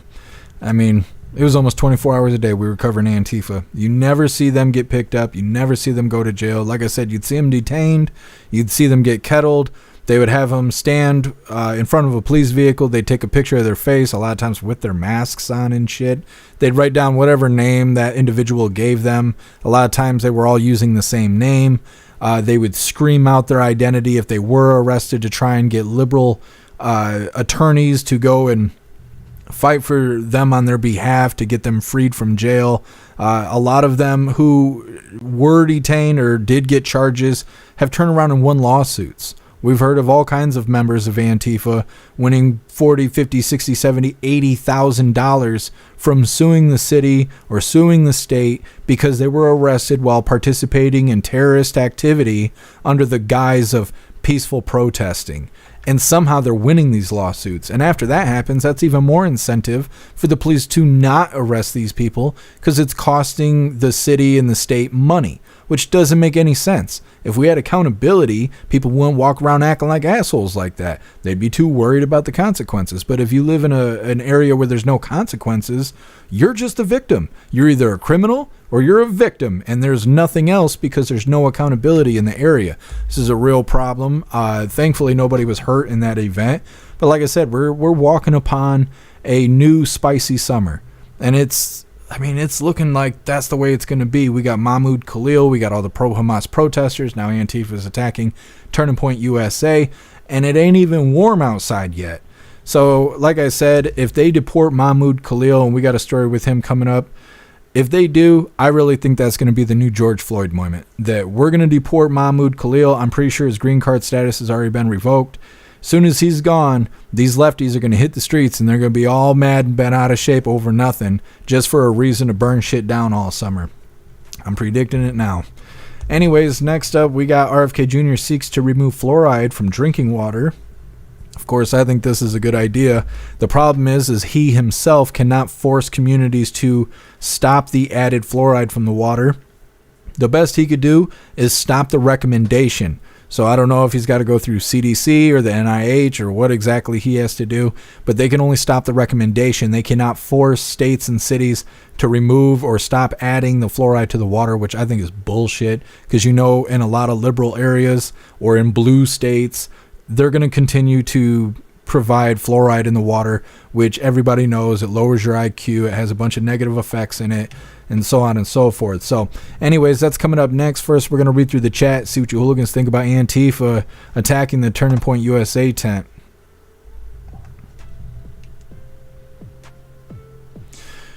Hair juicer Charlie Kirk was spreading lies and hating on Nick Fuentes. I don't like that about him. Yeah, I've seen him do a few questionable things. I like when Charlie Kirk goes and debates with these guys, but I don't know much else about the other stuff he does. And I think Nick Fuentes is an interesting person because unless you actually watch him speak, everything else just says he's a self-proclaimed white supreme pizza. Like it doesn't matter where you go or who you hear talking about him, they always say that Nick Fuentes is a white supreme pizza.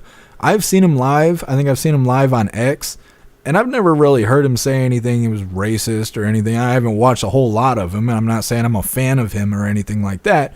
I just know how labels are, especially when you're doing shit online like we do. But yeah, I don't know. I've never seen Nick Fuentes actually do anything wrong, but this is a lot of people that don't like him for some reason.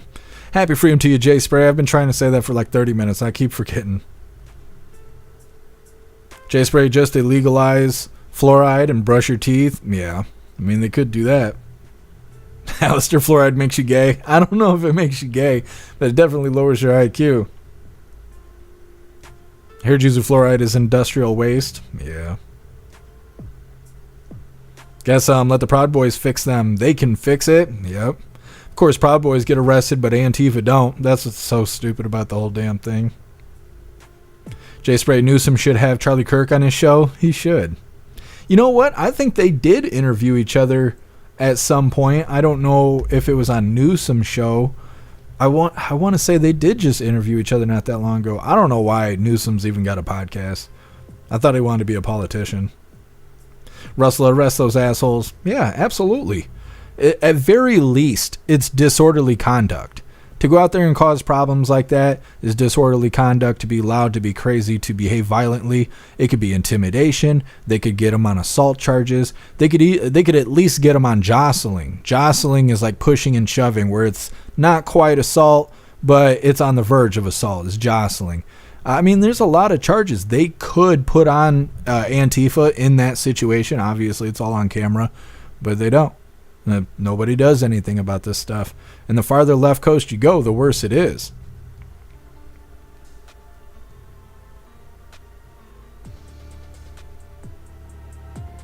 Jay Spray, Newsom should deal with the Mexico shit problem instead of worrying about a podcast. Yeah, I think so too.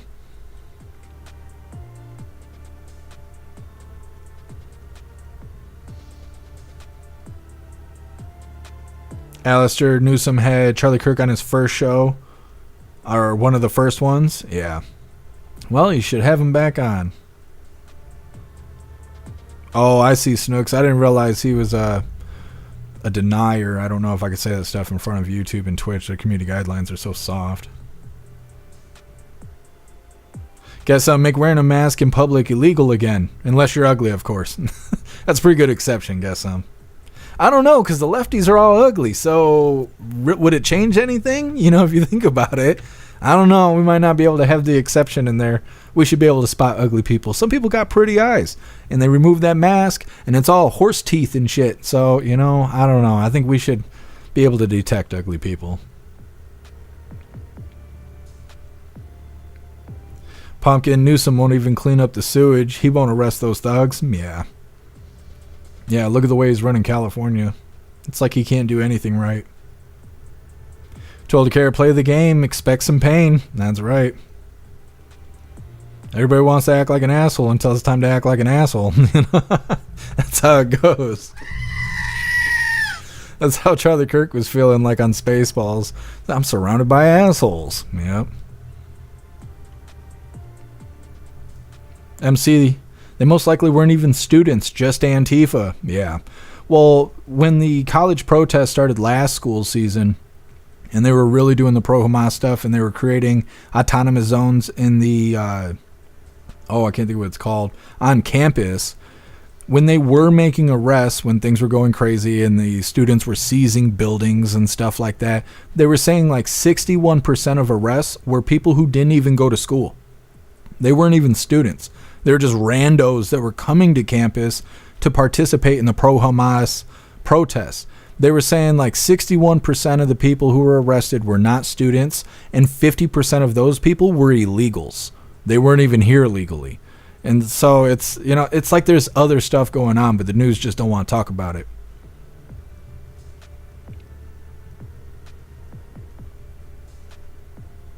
Bill Clay, most Antifa members and liberals look like, what is it, Melina from Mortal Kombat?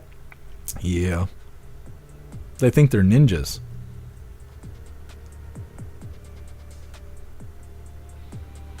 Meta, Gruesome can swim in it. He'd love to. What's up, Frank? Happy freedom to you. Happy freedom to you, Viola. What's up, Lisa? Happy freedom.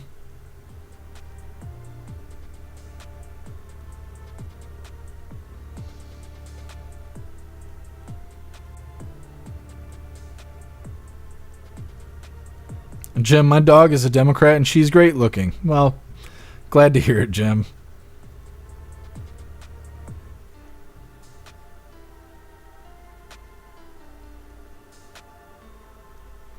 Hooligans Island, I thought President Trump signed something about banning masks. I don't think so. It wasn't that long ago we were covering President Trump live. He had just, maybe it wasn't live. Either way, he had just got done signing an executive order. He was taking questions from the press. He was in the Oval Office, and one of the reporters that asked him a question was wearing a mask, and he kind of stopped everything that was going on. He was like, "Oh, you're wearing a mask," and you could assume that the reporter agreed.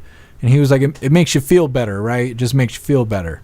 And then like went on to talk about something else. Kind of like took a moment to kind of take a little jabs at this individual wearing a mask. I think if he had signed something saying you can't wear a mask, he probably would have had a different response. But it's hard to say. He signs the executive order almost every day since he's been in office. More than 50% of them have not been televised, and the only way to know what they are is to go search the White House website. So it's hard to say, but I don't recall him signing an order against masks. But it should be. It used to be illegal to go into places of business wearing a mask because there's a potential threat that you are there to rob the place, right? So you couldn't wear Halloween masks and shit and go into stores because they would make you leave. After the lockdowns, now people just continue to wear masks. But there is businesses who are now enforcing the no mask policy that used to be prior to the lockdowns. But on the left coast, I think they love their masks.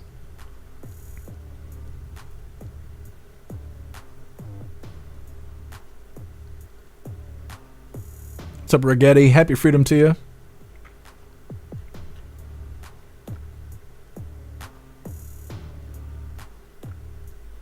Hey, thank you for being here, Alistair.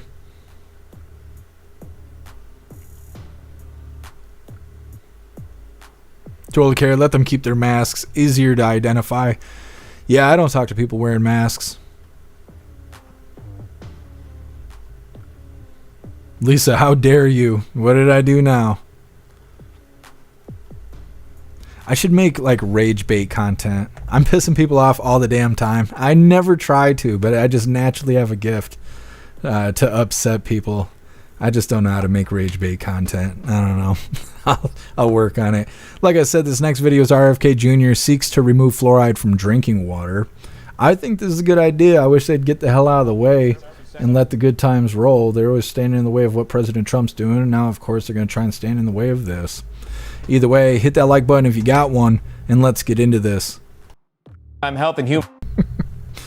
I like that they just add that nonsense at the end. Well, you have to figure out what you're going to sacrifice, your brain or your teeth. Okay, well, out of everybody in America, how many people drink water from the tap on a regular basis? Like, that's 90% of what they consume. I don't think it's as high as people would think. So you're not exactly deciding what you're going to sacrifice. I don't think drinking bottled water or anything like that is going to make your teeth fall out of your head. You brush your damn teeth, you go to the dentist every 6 months to get them cleaned and whatever, you'll be fine. I think it'd be better to I'd rather have IQ and no teeth than teeth and no IQ. I mean, that's just how I feel about it. It just sounds like a dumb excuse to try and keep fluoride around. Now, like I said before, they mentioned in that video that he doesn't have the power to stop communities from adding the fluoride into the water. And they're saying that a little bit of fluoride goes a long way, but too much fluoride causes problems with your IQ and stuff like that. And then when you think about how your local cities ran or how your state is ran, and most of us have had situations or experiences where we see that everything is ran like shit. People just don't care enough about anything. They just want to clock out and get out of work, right? They don't want to make sure all the details are taken care of. So if they add a little extra fluoride in the water, well, oopsie, who's going to know? No one's going to know, because the person who's supposed to take care of it doesn't give a shit. They're probably texting on their phone, texting their buddies or whatever, and getting through work just like the rest of us. Right? And so this is obviously having a negative impact on everyone that is susceptible to these situations. Now, there's dumbasses in every city and every state. So that means that all of us are susceptible to it. Pretty good idea to take the poison out of the water when we can't even trust each other because everyone's so damn stupid and preoccupied with their own world going on. So either way, I think they should remove it. But we know blue cities, blue states, regardless of recommendations, they're going to continue to poison the water. And that's just all there is to it. Next up, we got a follow-up video titled Columbia grad student Mahmud Khalil faces Louisiana judge in pro-Palestinian protest deportation. It's coming up next. But first, we're going to read through the chat, see what you hooligans think about fluoride potentially being removed from the water based on recommendation changes. Because again, RFK Jr. can't do anything about what the communities do. He can only do something about the recommendation for them to put it in the water. So let's read through and we'll move forward. Josh 1776, I think there was a city worker who didn't put fluoride in the water for his entire career and didn't get charged. Yeah, well, we need more people like that because we don't need fluoride in the water. I guess some bras discriminate against men. That's right. That's right. Bras are racist. Russell, water is in beer, though. That's true. Is there fluoride in beer? Let's Google it really quick. There shouldn't be, but you know, you never know. It's gonna say, well, it depends what kind of beer you drink. Yes, beer contains fluoride, which is mainly associated with the quality of the water used in beer production. Great. Great. Sorry I Googled that, everybody. Just go back to drinking your beer. Don't you worry about it. Shit. Maybe beer's actually good for you. We just didn't know because the damn fluoride breaking us down. You're not drunk. You're just doped up on fluoride. Shit. Wow. I'll let you guys know if I get a knock on the door. We might have just discovered something. Jay Spray, Grand Rapids put it in their water in 1945. I bet there was some great research done. Yeah, Jay Spray, that's crazy. I didn't realize that Grand Rapids is one of the first places to add fluoride in the water. I mean, it makes sense if you've ever been to Grand Rapids, but that's interesting. Damn, in the middle of the state you got fluoride, and on the edges of the state you got lead water. You can't win in Michigan.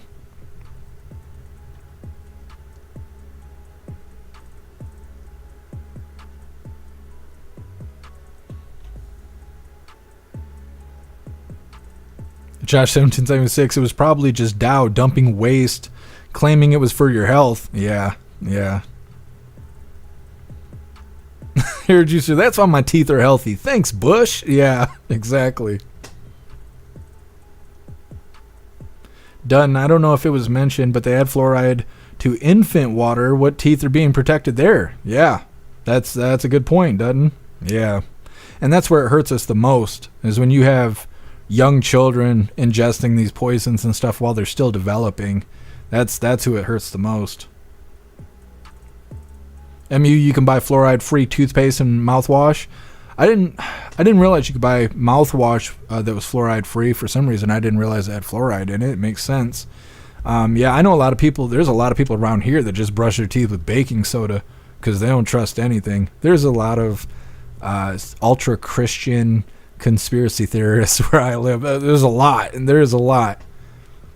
You don't know if you're at church or an Alex Jones fan party. Like, you never know.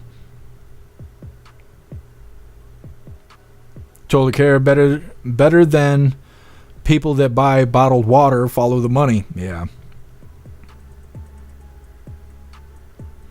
Bill Clay, isn't there a rapper named Fluoride or something like that?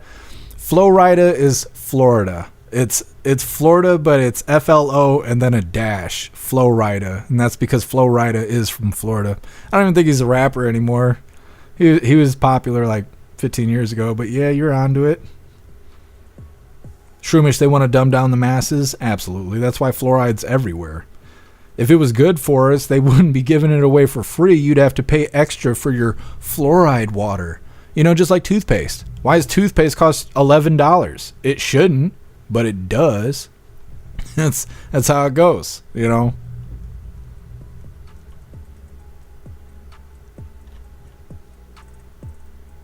Shroomish, most conspiracies are proven right. That's right. Not all conspiracies are just theories. Too old to carry baking soda and coconut oil is my toothpaste? Yep. I've heard that from a lot of people. It's good for you.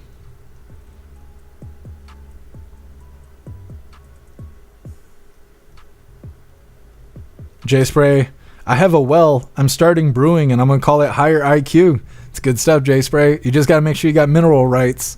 That's the tough thing. You could buy a property that has a freshwater stream, but if you don't get mineral rights, you cannot bottle the water that's on your property. That's how you know we got too much government. When you got stupid stuff like that, you pay $100 million for some property because the way the market is right now, and you can't even bottle the water or mine the gold or even take the oil out of the ground unless you have mineral rights on the property you already own. Stupid. High Plains Drifter, fluoride is a waste product and they need a place to dumb and make profit. Yeah. They're making use of it for sure.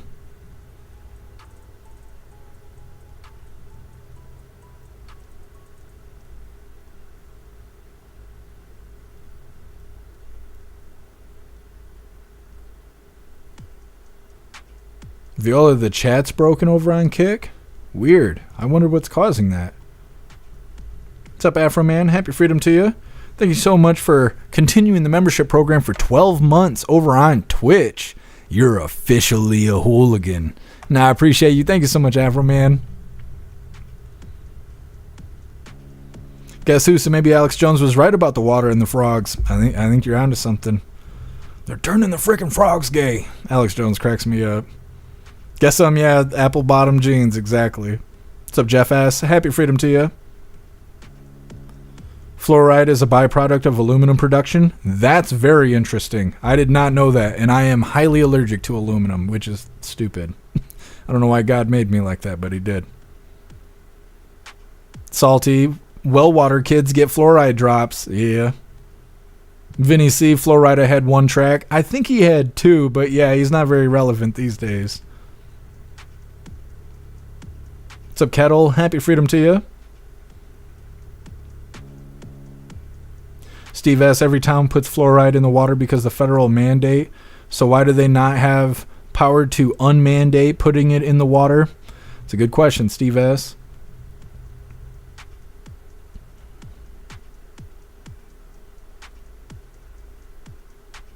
Salty. Metering private wells in Washington state soon with tax. That's crazy. I've never heard of that. There's a bunch of freshwater wells here. Pretty much anywhere it's not in the city. I mean, even where I'm at, this is well water. I'm in an apartment complex where the entire apartment is fueled by well water. There is no water main where I live because it's out in the middle of nowhere. That's crazy. Snooks, I think Tom's Main toothpaste doesn't have fluoride. I'll have to look into it. Hair juicer. Atrazine is what turns the frogs gay. It's no good. Gotta get rid of the atrazine. Alright, hooligans, we're going to get into this follow-up video titled Columbia grad student Mahmud Khalil faces a Louisiana judge in pro-Palestinian protest deportation. As we get to our... Now, I'm just going to tell you right now, these people are soft and stupid that are telling the story, so they feel really bad about the guy that was screaming death to America and all of that. Don't let that get in the way of the information. This is our follow-up on Mahmud Khalil. We're really just waiting for him to get deported, and then the fires will start in the streets. Either way, hit that like button if you got one, and let's get into this. As we get to our top story happening today, Mahmud Khalil, the Columbia University graduate student being held at a federal facility in Gina, is set to face an immigration judge as he awaits trial for deportation. This comes after President Donald Trump pushed to crack down on those who participated in pro-Palestinian protests using a rarely used provision in the Immigration and Nationality Act to support the removal proceedings. Sharice Gibson is joining us live this morning outside of the Central Louisiana ICE Procession Center, at least close by. Good morning, Sharice. Good morning, Brianna, and good morning to you, Brandon. We were on the grounds of that facility when you guys attempted to speak with me a little bit earlier, but just as we were about to go live, we were asked by the facility's guards to leave from those grounds. So we're maybe about less than a mile down the road, but we are about 4 hours outside of the city of New Orleans. And let me tell you, the drive up here, it's surrounded by piney woods, and it was pitch black and dark. So I have to say that it is not surrounded by a sprawling metropolis or anything. We are literally in the middle of central Louisiana. But this is where Mahmud Khalil is being held as the government seeks his deportation in connection to pro-Palestinian activity that happened on the Columbia University campus last year.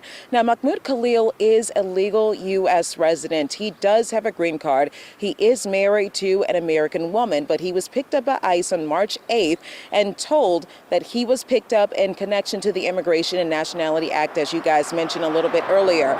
But we recently learned the latest in this case is that his case will play out in a New Jersey courtroom instead of a Louisiana courtroom. And that is because Khalil was apparently being held in a facility in New Jersey when his lawyers filed a habeas corpus petition seeking his immediate removal from these facilities. Now, that is a legal battle for Khalil, but it's still an uphill battle in a case that everyone in America is watching. Again, in the meantime, we don't believe that Khalil is facing any criminal charges.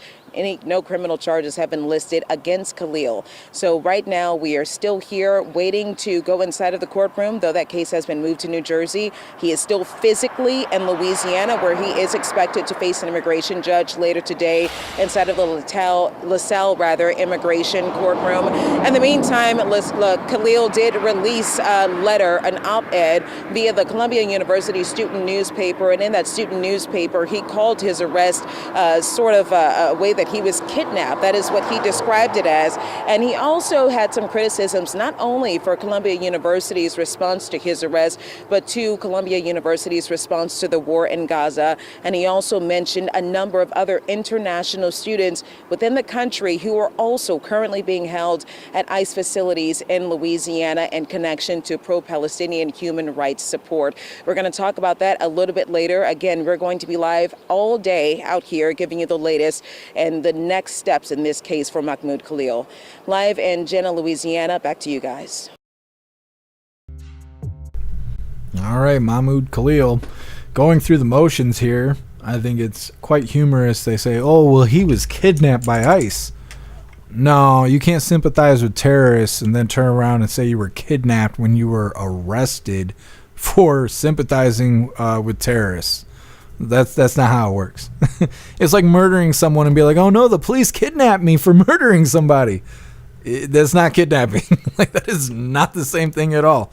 But again, they're just trying to spin this because they want the normies and the lefties to believe that anybody and everybody is susceptible to being deported.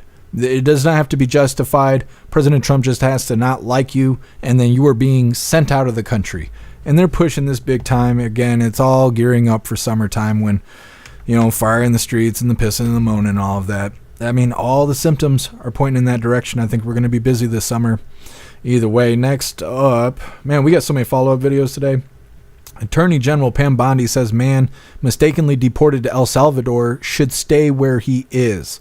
Now, obviously, that's softly worded. The individual who is not mistakenly deported if the Attorney General is saying, nah, he should stay where he is.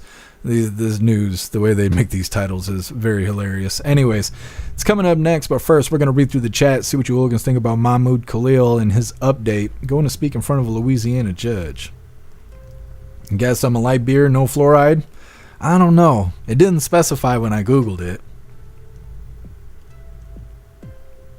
10 man, you're only a minute from the bar? Well, you earned a beer today. I know that. Russell, a beer with fluoride. See, I wish I'd have never Googled that.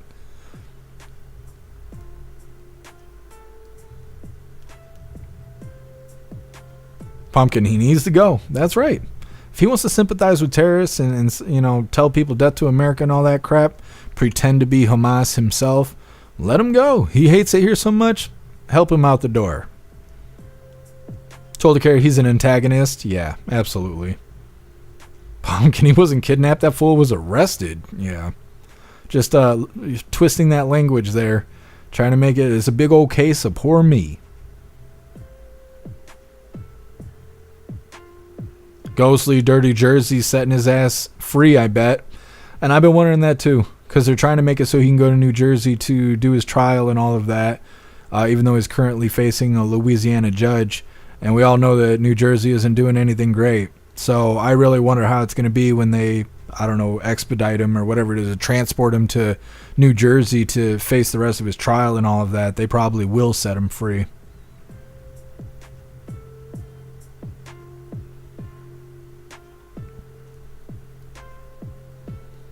Meta, #1 poster child. Yeah. And that's what I mean. Like, look at all the attention he's getting. We don't hear anything about all these other people. There's been like 5 or 6 people arrested in connection to these pro-Hamas protests. We don't hear anything about any of these guys. Only Mahmud Khalil, because he's the next martyr for the left.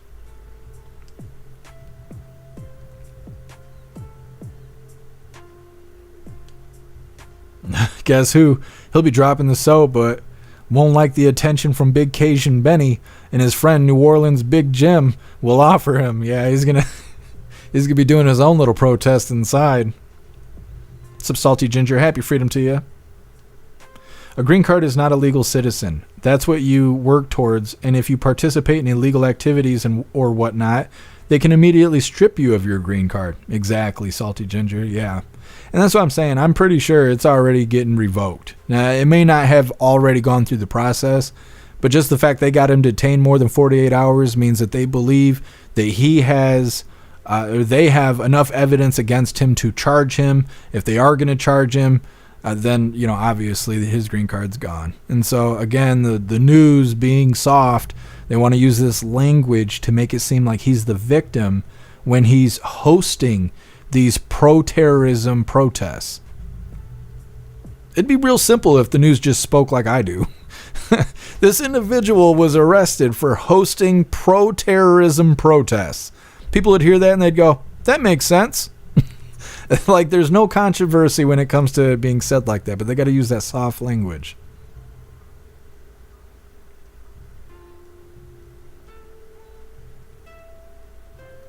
Jeff asked if you buy water, buy distilled. I thought it wasn't good to drink distilled water. I mean, I don't really know why it wouldn't be. Maybe it's flat. Maybe I just got bad advice. You never know. What's up, DB Cooper? Happy freedom to you.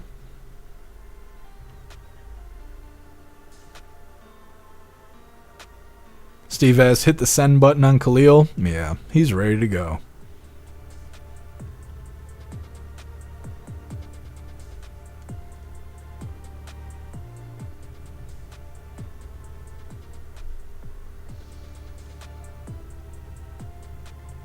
Jeffro, I feel no pity for any of them morons. I don't either. They signed up for it. There's no reason for them to be bent out of shape that they're getting what they asked for.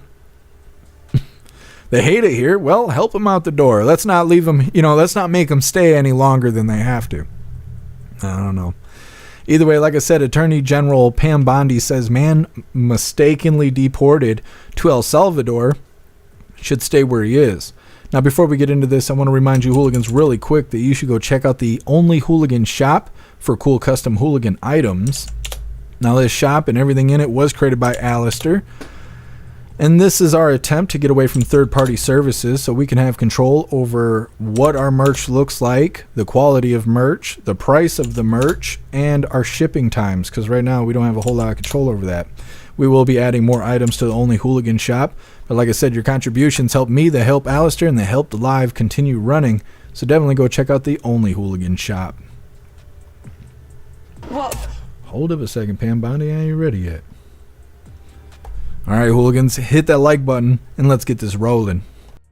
Well, first of all, it was an administrative error as to why he was deported. And he is a known gang member. ICE testified he was a gang member, and we believe he should stay where he is. The defense had argued that he was, a journeyman, that he was training to be an electrician. Well, the last gang member we arrested, who was a violent murderer, was also hanging wallpaper in a place called the Villages in Florida, one of the biggest retirement places in our country. So these people are living among us. One of the big cases we had, I think you're very aware of, half an hour from where we're standing, was another violent gang member living right among us in a very, very nice residential neighborhood. Wreaths on the door next door to him, children's bicycles. So that's what these gangs do. They infiltrate our country and they live among us. So to say that he was training to be an electrician does not legitimize him from being a violent gang member. And we will continue to fight for the safety of Americans and get these people out of our country to make America safe. Every victim of crime deserves to be safe. And these families who have lost loved ones to these, they are foreign adversaries, they are terrorists, and they are living among us no longer, and especially after that ruling yesterday. They better start self-deporting because we're coming after them. All right, Pam Bondi there obviously referencing the Supreme Court overruling that district judge saying that they are allowed to continue on with this mass deportation. And she's saying they hide right in plain sight. They work like they're one of us, right? They get in where we are. They get jobs, they pretend to be all nice and stuff. They are infiltrating us. They're doing it intentionally. They're doing it strategically. And now the left assumes that these are just regular people being deported. They're not. They're MS-13 gang members. We covered yesterday, and they said it again today. ICE members themselves have testified against this individual that they continue to complain that he is mistakenly deported to El Salvador to the Supermax. It's not a mistake. One of the videos we covered in the last week or so, they had his whole arm, because he's all sleeved up. His left arm is covered in tattoos, and they keep blurring it out because they don't want you to see what the tattoos are, because they want you to believe this is some poor father from Maryland that was accidentally deported as an MS-13 gang member, and they claim that the White House is just lying to cover up their mistake. Doesn't seem so, because having ICE testify against this individual, they wouldn't do it if it wasn't necessary. I don't believe that humans naturally want to see other humans in cages or to be deported to a terrible place like Supermax. I'm sure they did their due diligence and made sure he was the guy. And again, like we've said this before, if they're so worried about mistaken identity, they should get out now, because you will not be susceptible to mistaken identity and getting deported if you're not here illegally, right? As soon as you cross that line, you've broke the law. You are a criminal. Now, if you don't want to be accused of being a murderer or a kidnapper or anything like that and accidentally shipped to El Salvador, you should just self-deport. You can use the CBP Home app that was the CBP One app. It's been converted for self-deportation. And they've already said if they self-deport, they can come back legally if they want to. They can deport themselves, leave, and come back the right way. But if ICE gets a hold of them and they get thrown out of the country through regular deportation, they can never come back. And like, they can never come back. Now, I don't know what the consequences are if they do try to come back. I'm sure it depends on who's president at the time. But they got a way out, and they should take it, especially now that the Supreme Court has ruled that we can get mass deportation back in track. So either way. Next up, we got a similar story here. It's titled Long Island Father is Fighting Deportation Despite Coming to the U.S. legally in a federal program. Now, this individual was here on a 2-year allowance setup. I don't know. I was born here, right? So he was in a program where he could be here for 2 years legally. Time's up. It's time to go. He don't want to go, and he convinced this church that he's being mistreated by the Trump administration. And so these people are all standing up saying it's wrong for him to be deported, even though his time's up. It's coming up next, but first we're going to read through the chat, see what you Hooligans think about Pam Bondi saying, this guy is not mistaken identity. He deserves to be where he is, and everybody who's here illegally better get out because they're ready to crack down on this mass deportation.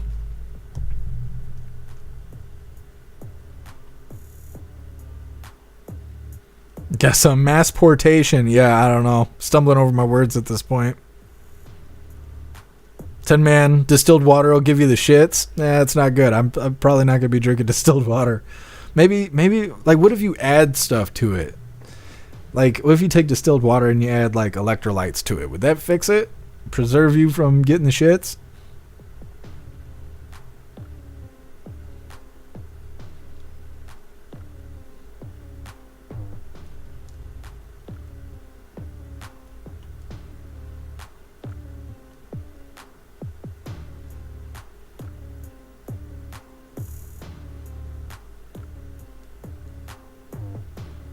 What's up, Energy Woman? Happy freedom to you. Don't work too hard, Energy Woman. Shroomish, essentially these sanctuary city mayors and governors are aiding terrorists. Yeah. And what's really crazy is Tom Homan said that. He said, if they're running sanctuary cities, they're aiding and abetting illegal border crossers, and that is a crime itself. So if they continue to do so, they will be prosecuted. And here we are. It's April, and not one of these people have been prosecuted, and they're openly talking about how they are going to continue their sanctuary city policies and continue to stand up for illegal aliens. And it's wrong, but where the hell's accountability at, you know? Shroomish, scam Bondi. When you going to arrest sanctuary city governors and mayors? Absolutely, Shroomish. Kevin, I got really sick from bad water from a spring that I had found. Never again will I drink water like that without treating it first. Yeah, Kevin. Yep. Well, they talk to us about that a lot here in Michigan. Because, I mean, you dig 2 feet in the ground, you're going to find fresh water. It's that easy. But back when we were in the lockdowns, a lot of people were worried about government takeover and things like that. You know, a shit hitting the fan kind of situation. So a lot of people were wondering, where are we going to get water? At the time, it was winter. And so it's kind of hard to get water in the winter time. And so a lot of people were discussing that. But the number one thing you would hear people talk about is parasites. Like, yeah, you can find fresh water anywhere here in Michigan, but is it drinkable? Is there problems? Are you going to die from the parasites in your system and stuff like that? So, yeah, you got to be careful of the water you find out in the wild.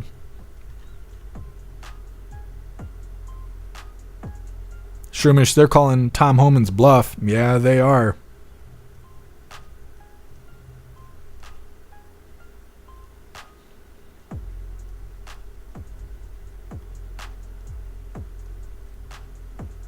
Guess they did cut funding to these cities, didn't they?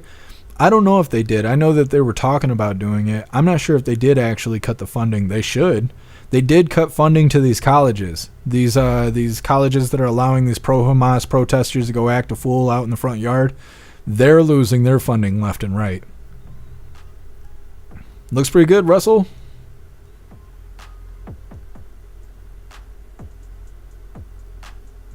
Ten-man distilled water and mineral water will clean you out. Well, sometimes you need a good old cleanse.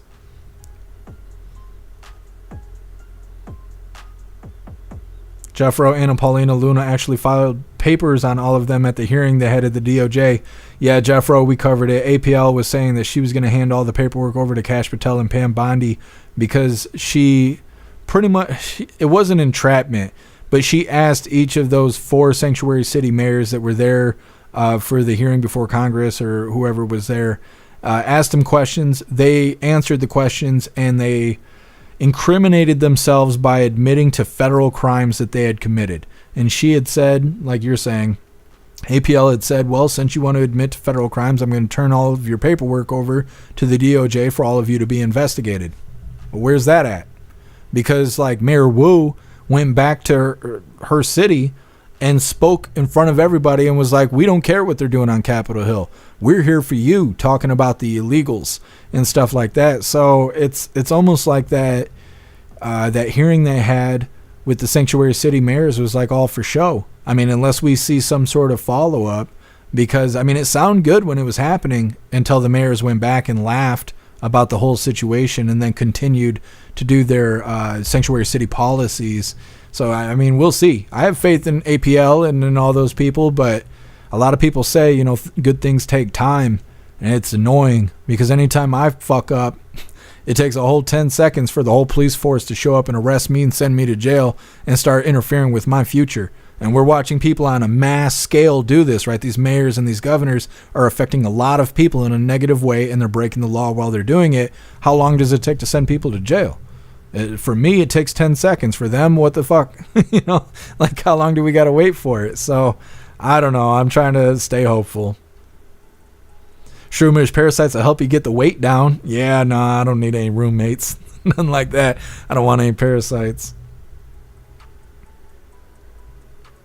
Stoner, I got worms from eating cookie dough as a kid. Totally worth it. Stoner, don't talk about my cookie dough like that. I love eating cookie dough, but I don't want worms. Holy. Told the Caribou Boy Scouts teacher to boil the water before drinking it. Yep. I was in Boy Scouts for a long time. Like 12 or 13 years.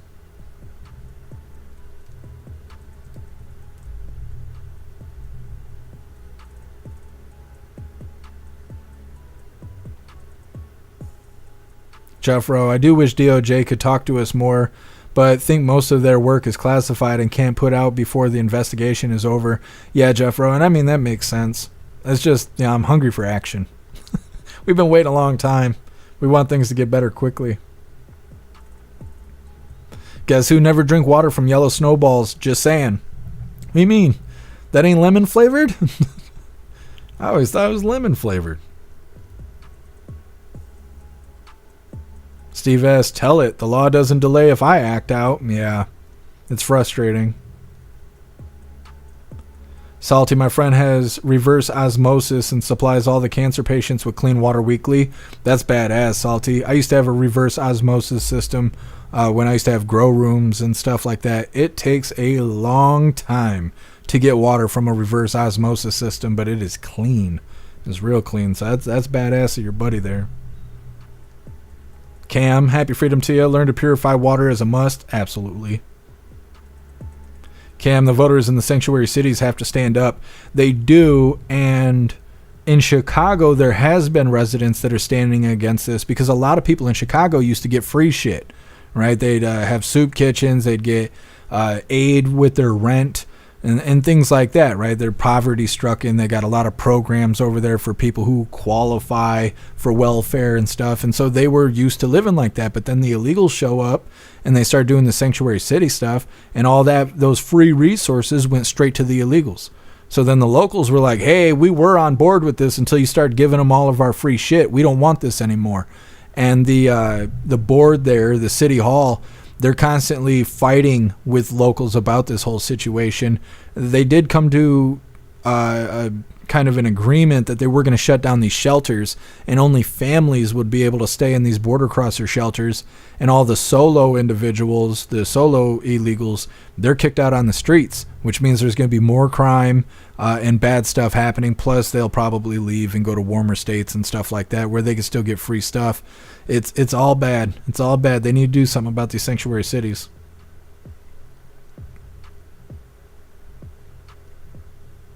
So Powell, happy freedom to you.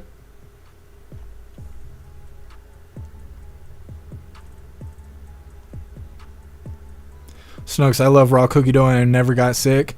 I've never been sick from it either. I don't want worms, though. J-Spray, yeah. Happy freedom to you, Stoner.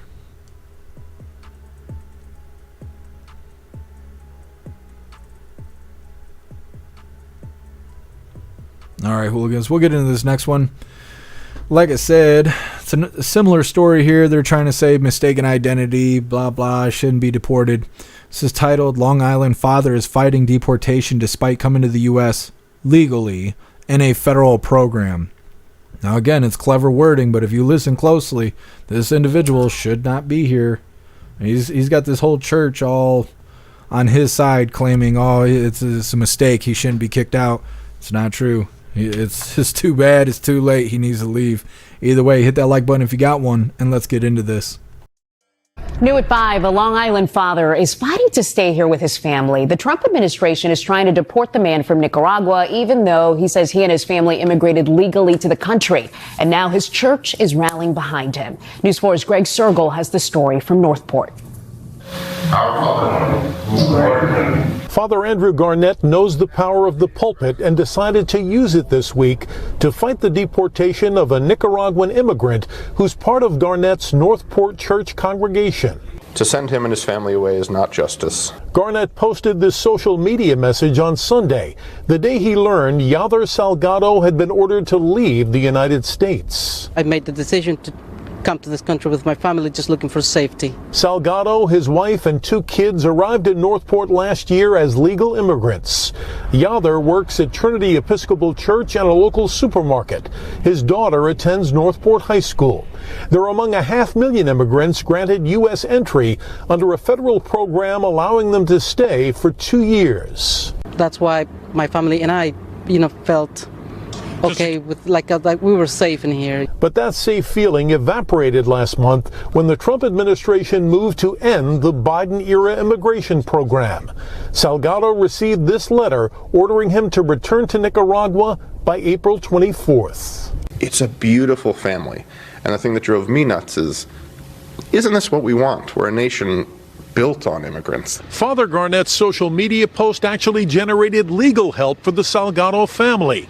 An immigration lawyer from Florida reached out and advised that because Salgado had applied for asylum, he couldn't be deported without a hearing. There's a chance. There's a hope. The Trump administration's plans to end the immigration program are being challenged in court. Salgado's asylum hearing has yet to be scheduled, and until it is, immigration lawyer Martin Roseman says he and his family have the right to stay. Not to lose hope, but keep it up and see where we end up. In Northport, Greg Sergel, News 4 New York. Okay. So this individual was here on a program where he was allowed to be here for 2 years, but now it's time to go. And they're spinning this news thing like, again, he's being wrongfully deported. It's not wrong. He's at the end of his time. He's going to have to go. And this is like the other situations we've covered today where the courts are insisting that you should stick around and you should wait and see what happens and keep your hopes up just for it to turn around and he's going to be kicked out of the country. That's just all there is to it. Like, being an asylum seeker doesn't mean, it just means you're an illegal. That's it. That's literally all it means. It's a label meaning you are not here legitimately. You given a 2-year pass. Your time is up. It's time to go. But as we've been covering all day today, the news is desperate to trick the normies into believing that you should feel sorry for these illegals that came here. There's no need to feel sorry for these people. If they wanted to stay, they could come here legitimately, and they decided to take this route instead. So there ain't nothing to feel bad about. If he self-deports now, he can come back legitimately, and he could do it the right way instead of whatever goofy shit he was going through with the Biden administration. But if he has to get deported, that'll be it. This will be his last trip to America. So either way, next up we got Lefties losing it. Of course, it's going to be a plethora of videos of lefties losing their marbles. This one's titled Snow White actress Rachel Zegler, massive backflip. Now, besides this, President Trump is supposed to be live pretty soon. I almost forgot until Snooks reminded me. 36 minutes ago, President Trump was expected on stage. Thank God he's late because we would have missed it. It's titled President Trump Delivers Remarks at the NRCC Dinner. Now, it is live right now, but President Trump, at least not at this moment, is on stage. So this is what we're looking at right here. There was an individual that was just speaking. He just walked away. That's why it's a blank screen. But as you can see, soon President Trump delivers remarks at the NRCC dinner. I don't know what the NRCC is right at this second. But either way, I'll keep this pulled up so we can keep an eye on it. And if he's not on stage, we'll go ahead and do Lefties Losing It. As soon as he does hop on stage, he'll get priority. But until then, we're going to go ahead and read through the chat, see what you hooligans think about the news continuing to try and create these situations where they can tell the public, oh, this is wrongful identity, this is wrongful deportation, you should feel bad for these people, this, that, and the other. This individual here who was supposed to be here for 2 years, and now it's time to go, and he's fighting, and he's got the church backing him up, which I don't think is right. But either way, let's get in the chat. We'll see what happens next. Russell, the deep state is fighting Trump tooth and nail. Absolutely. They're desperate for it because, you know, he was promising he was going to clean out the swamp, and it looks like he's trying for it, and they don't like it. Plus, the first move he did was take out the U.S. AID, and that hurt him. That hit him right where it hurts.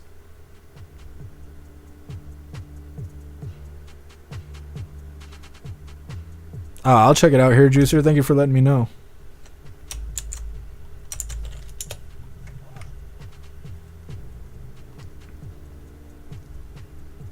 Guess he needs to go. His daughter can stay because she's hot. Everyone has to go except for the big booty Latinas, right? Like Alex Stein was saying. Cracks me up.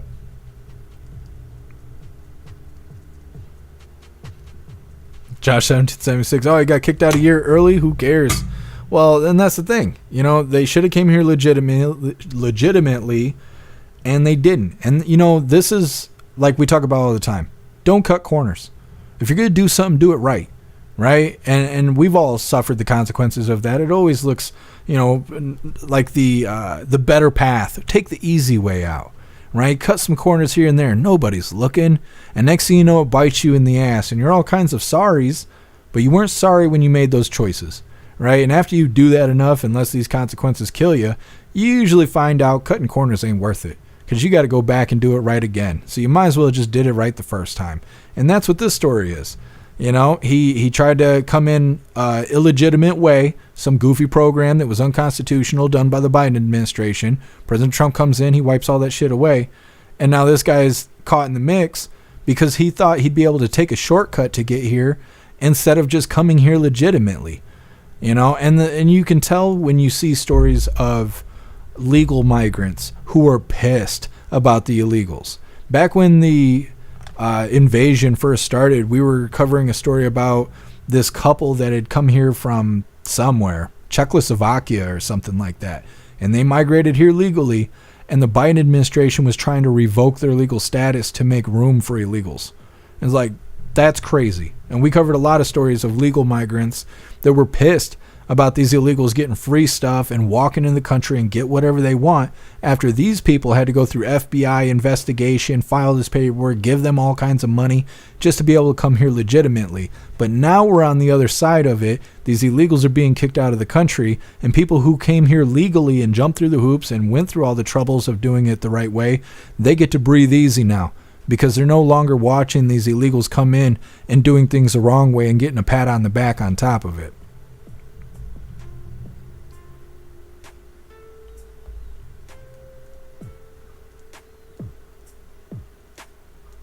Yeah, Russell, I don't know. I didn't know what it was, but yeah, the USAID. Yep. Snooks, it's the National Republican Congressional Committee, the NRCC. Thank you for letting me know, Snooks. Thank you, MU.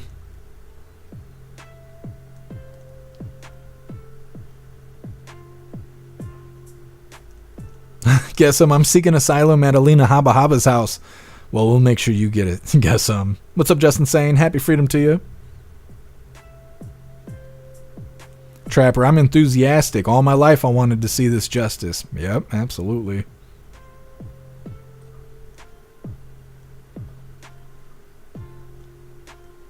Stoner, they're just small little white wiggly friends in your butt. That could mean a lot of things, Stoner. should join us in the voice chat. We have conversations like this all the time.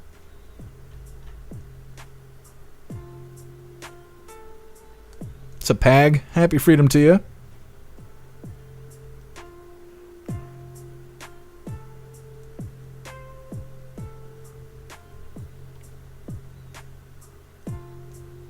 Jay Blazer, total propaganda psyop. Yeah. Yep, just in time for summer.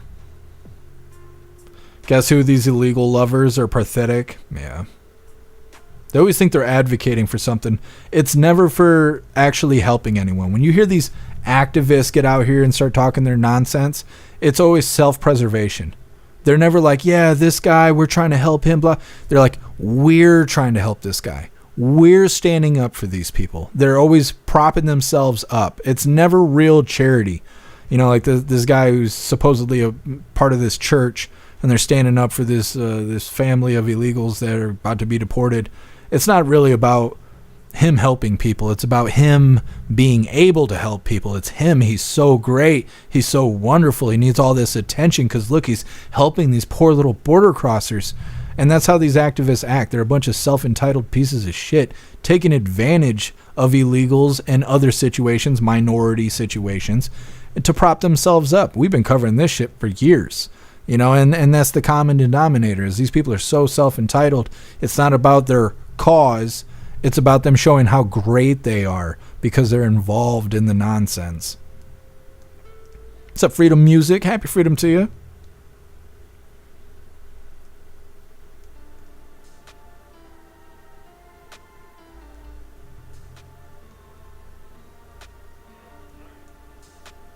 Oh, I appreciate you, Salty. I'm trying my ass off. What's up, Breeze by you? Happy freedom to you. Josh 1776, you see the video about the track killer? Nothing but support simply because they share the same race? No, I don't think I know there was the one woman who smacked the other girl with a baton, but I don't know about the track killer. I don't know. I've covered so much news today. You'd have to send me a link or something, Josh 1776, so I can remember. Well, President Trump's not on stage yet. Like I said, I do get this video pulled up. I'm not sure who this woman is, but I assume at some point soon, President Trump will be on stage. He was expected on stage 43 minutes ago. So, with that being said, we're going to take advantage of the situation here where this nice woman is giving some sort of speech, I'm sure. We're going to go ahead and move forward to Lefties losing it. Now, if President Trump walks on stage, we're going to go ahead and give him priority, right? We'll stop the video. He'll be on there. Don't you worry. You ain't going to miss anything. But this is Lefties losing it. Snow White actress Rachel Zegler's massive backflip. Now, of course, Rita's going to be doing the thing here. All right. Hit that like button over on Rumble as well as the CommiTube. And let's get into this. It's time for Lefties losing it. And what is it with the left and violence? They cannot help themselves. Time and time again, they resort to violence, whether it's mass violence like we saw with the BLM and Antifa riots, or one-on-one violence like this next clip. Watch here as this lefty loses it during a discussion about abortion, attacking a pro-life activist, Savannah Craven-Antano. I think that you just don't understand the magnitude of having a child. Yeah, well, I'm not the one who admitted they would be okay with killing babies in foster care and killing children that have been abused. That's not the point. What I'm saying. That's really.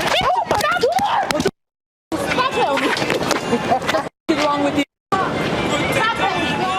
Charming. That punch left Savannah bruised and bleeding, but it's okay because the charming abortion enthusiast who threw that punch has since apologised. Well, sort of. Brianna Rivers of the Bronx said this of her victim. She said, Savannah is a professional antagonist, not a reporter, and the truth will be told. I will not allow my image to be defamed by this woman's actions. Anyone who knows me knows how respectful I am. I don't even litter. There's no way you believe I'm punching people for disagreeing with my point of view. Lady, I do believe you would punch people because of their point of view, because I've just been watching it. That's precisely what you did. Dear me. I think what these lefties need is therapy. This next woman agrees with me, but she wants taxpayers or Trump supporters to pay for her therapy because she can't cope in the age of Trump. All right, so here's what I want to know as an American for this repeated trauma that I'm going through and the rest of the world, to be quite honest. Asking for the world, who do we send our therapy bill to? Because now that you've dismantled the entire healthcare system, RFK Jr., you f***ing moron, what are we supposed to do? Oh, actually, are there any therapists left? They're probably not allowed to therapize us, right? Right? I really do think it's high time that we made asylums great again. Forget about building the wall, build asylums. Talking about asylums, time to check in with MSNBC. Let's hear from Democrat operative Simone Sanders. Here she's crying for gangbangers being sent to El Salvador. Remember, the American taxpayer saves a fortune by housing these criminals in El Salvador instead of US prisons. I would like to know who's the camera crew that was hired to film this propaganda and what company is literally exploiting the men in these videos for what? The men that you see in these videos that are dressed in white that the United States sent to El Salvador, your tax dollars are paying for them to be housed there. They didn't just pay for the flight.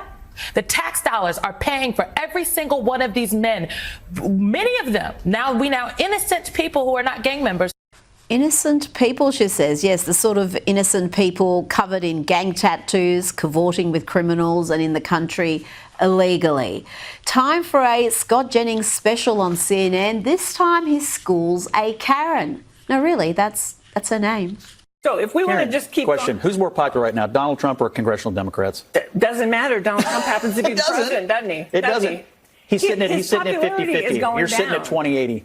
He's at 48-50, actually, and increasingly people. Okay, you want to call the AP and tell them you want to call CBS News? Sure. Right, okay, we're not going to go to the mat over more importantly, polls. We're not going to. His numbers are going. His approval ratings are going down. Where are yours headed? We got to leave it there. Now, this week I'll be bringing you plenty of footage of the mass tantrum happening around America and in other countries as well. It's like it's 2017 all over again. Let's check out the crowd here and tell me if you notice something about these supposed pro-democracy protesters. It's what democracy looks like. This is what democracy looks like. Yes, did you notice the number of boomers there, elderly folk? These are the people who benefited greatly from America being a manufacturing superpower once upon a time, who bought their homes at a reasonable price. They're protesting for the status quo. If you think the majority of Trump voters care about billionaires losing billions and the share markets diving, then you haven't been paying attention. Here are some sobering facts. In the US, 93% of the stock market is held by just 10%. The top 10%, the bottom 50% of Americans hold only around 1% of all stocks and mutual fund shares. Now let's go to Senator Josh Hawley. He's had enough of paid activists and assorted lefty troublemakers. Here he turns the tables on Code Pink activists who are calling him a baby killer, and he reminds them of their funding from China. You have the blood of Uyghurs on your hands. You're a baby killer. Oh no, you're a baby killer. You're a baby the Uyghur killer. babies, their blood is on your hands. How many bombs did you just The blood vote of the to? Chinese is You on just your voted to hands. send And of course of the 35,000. Yep, it's high time that these anti-Israeli mobs got a taste of their own medicine. You're just a Jew hater, right? You're along for the ride. You're a Christian Zionist, No. Yeah. Don't accuse me of things. You're a Jew hater. You would destroy the nation of Israel. Sir, you're a public official. And you love China, that you are taking their money, and that you are rabidly anti-Israel. Sending it to a You are absolutely morally despicable. And I look forward to one day the moral comeuppance that you will deserve. You are morally I'm a healthcare worker. I save lives. You are appalling. Your hatred for the Jews. Who cares? You are a war criminal, baby killer. Prostitute. I just love the way he said, so what, when she kept saying, I'm a healthcare worker. Like that gives her immunity from criticism for her abhorrent activism. Now, we've covered at length Disney's latest woke disaster, Snow White, a film that is bombing at the box office, and one that is so bad that even Disney seems a little bit ashamed, scaling back the promotion dramatically. But listen here as the star, Rachel Zegler, does a massive backflip. She's gone from bagging the original story to saying it's an example to admire. That is part of the beauty of Snow White. It has been for 88 years now, that she just sees the good in everyone and everything. And I hope that I and so many people who watch this film can embody that as well. And let's have a good news story. Watch this thief be chased and tackled to the ground.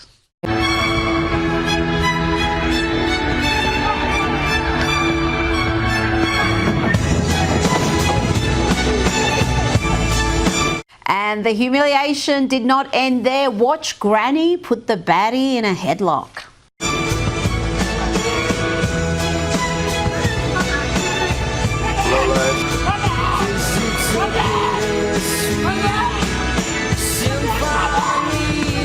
Well, here's a case of chutzpah. China is accusing the US of bullying after America slapped tariffs on Beijing.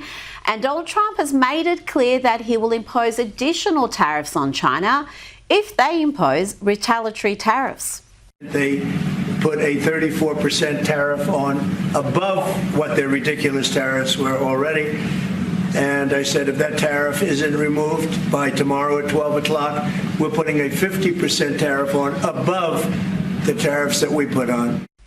This comes as countries scramble to make deals with the White House, offering to remove tariffs on US products in return for relief from US tariffs. Joining me now is Sky News contributor Kosha Gator. Kosha, China, which... All right, so that is Lefties losing it there. Obviously, Rita's on the same page as us, playing those clips, saying, no, this is not mistaken identity. The news is just spinning it to try and make it seem like these are non-gang members accidentally being deported to El Salvador Supermax. I don't think anybody's believing these lies that the blue news is spinning. Well, like I said, we are waiting for President Trump to take the stage. I'm not sure if if this guy is going to introduce him or what. President Trump was expected on stage 53 minutes ago. So I imagine it won't be too much longer. That is the last little bit of the news I have for you hooligans. We are going to be covering President Trump, obviously, and then we'll be getting into our fun stuff. We'll be opening today's door from the Advent calendar that was sent to us by Wad. And then we got two funny videos of the day. First one's titled Pop a Titty for the Boys. And then our official funny video of the day is titled Hadouken. It's coming up next, but first we're going to read through the chat and we'll leave this up on the screen so we can wait for President Trump.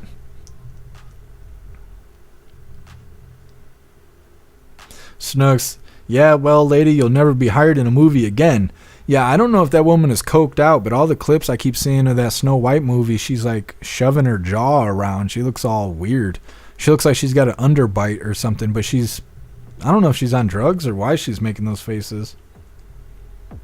Breeze by you, all this whining about tariffs is so lame. Yeah. I don't like that they do all this crying, but they never say sorry. They're bitching about egg prices. Egg prices went down, then they just stopped talking about it. Like, what do you mean? You're bitching about it for like 2 months. Now there's no sorries. There's no apology. It's going to be the same way with the tariffs.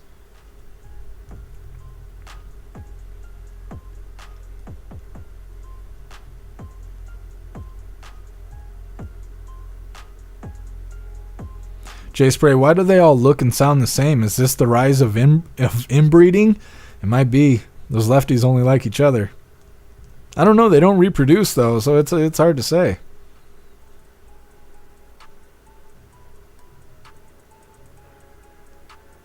Breeze by you, you can't ask stupid people questions. They have no answers, so they hit.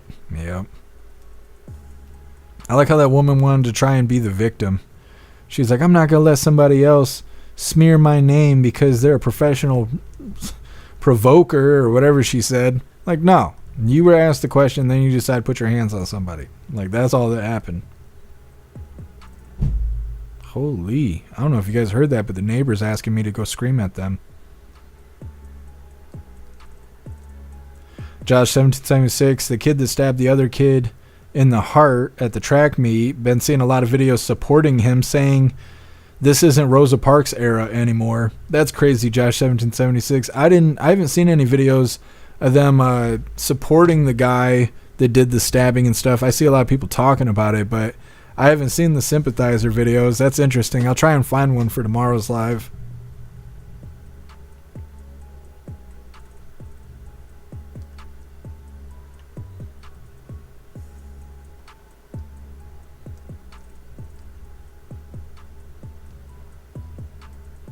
Absolutely, Trapper. I appreciate you being here with us.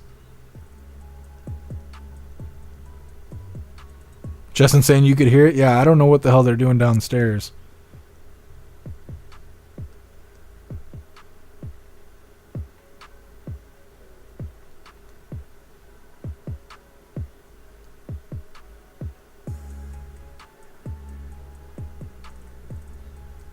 What's up, Mike T? Happy freedom to you. Pumpkin bullies us. Wow, yeah. The U.S. has been eating shit from every other country, putting tariffs on us for years, and now we're doing reciprocal tariffs, and now they're all mad. But that's how it is. You know, bullies are like that.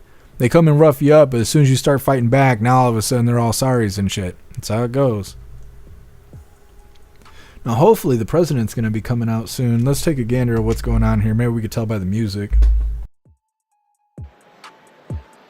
Ladies and gentlemen, please join us in welcoming the 56th Speaker of the United States House of Representatives, Mike Johnson.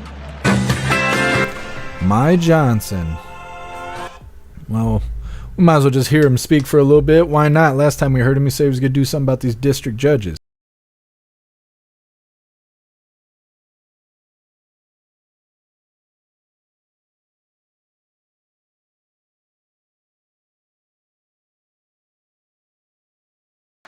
Wow, thank you so much. Thank you. What a great crowd, what an extraordinary setting. I love this building. It always reminds me of the sound of music. You know, it feels like we're in Austria or something. Really, really grateful to see all of you. I want to thank Chairman Richard Hudson. What a great leader he is for the NRCC and the entire team. Lot of gratitude to hand out tonight. I want to thank our entire House leadership team. I want to thank our extraordinary members. So many of them are joining us here tonight. And of course, most importantly, we want to thank all of you for making this possible this evening. This is a big one for us, and we shattered all the records, and I promise you we're going to be a good steward of those resources. We have a big job ahead of us. We truly have a lot to be grateful for tonight, a lot to celebrate. Not the least of which is this fact. I don't know if you've been following this, but we now officially have a 7-seat majority, ladies and gentlemen. Yes, I know.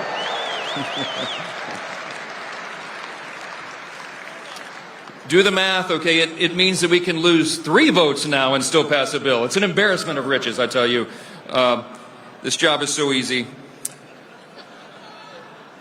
This is our first week with our 2 newest members, and they were mentioned earlier, but Jimmy Petronas and Randy Fine of Florida have joined us. Round of applause. And with these 2 great new members, we have gained our number again. We're back to 220 Republicans, and every single one of them are fired up to advance the people's business and to make America great again. Ladies and gentlemen, we simply would not be able to do this if it were not for 2 things. First, incredible support from leaders like all of you. And second, our 45th and our 47th President of the United States, Donald J. Trump. That's a fact. Now, you all rolled your sleeves up this last cycle, and we worked around the clock to ensure that we kept the House majority. And because we all worked so hard, we secured a unified Republican trifecta in Washington. Everybody said we couldn't do it. My friends, I mean, up to the evening before the election, they were writing our epitaph. They said that the Republican majority would go by the wayside. They said there were too many Republicans in Democrat territory last cycle. The Democrats had too much money. They did raise a lot. They said the Democrats' redistricting was too much for us to overcome. But we didn't believe that. The leadership team and every member went to work. The NRCC refused to listen to all of that criticism. We got to work, we shored up our incumbents, we recruited incredible workhorses from coast to coast. Like so many of our members, I crisscrossed the country nonstop. I mean, almost literally every day we were not in session, I was on the road. I did over 360 campaign events, 250 cities in 40 states. I logged enough miles to circle the globe 5.5 times. That's a real statistic. Some of y'all know I was 4 inches taller when I became Speaker of the House. They beat me down mercilessly. But we all did that. All the members worked around the clock and overtime to get that done. And along with our partners at CLF, the Congressional Leadership Fund, my team, we raised $332 million in 11 months to be able to do that. And many of you wrote the checks to make that possible. Thank you for that. Thank you. So here's what happened, and you know, the reason we're here tonight, the reason we're celebrating what we have achieved and looking forward to the challenge ahead is because everybody got to work and made that happen. Our House Republicans defended our majority. We achieved the highest popular vote in history. And we flipped seats in Pennsylvania, Michigan, Colorado, and Alaska. And now we're enacting a bold America First agenda to deliver on that mandate. We hit the ground running since January 3rd. We've been very busy. You've been watching this day by day. We've been defying the odds. We've been making the critics be quiet. Just a small sample of the legislation we passed includes the Lake and Riley Act, which is to save lives from the Biden border crisis. The Illegitimate Court Counteraction Act to defend Israel. We passed the Protection of Women and Girls in Sports Act. That's right.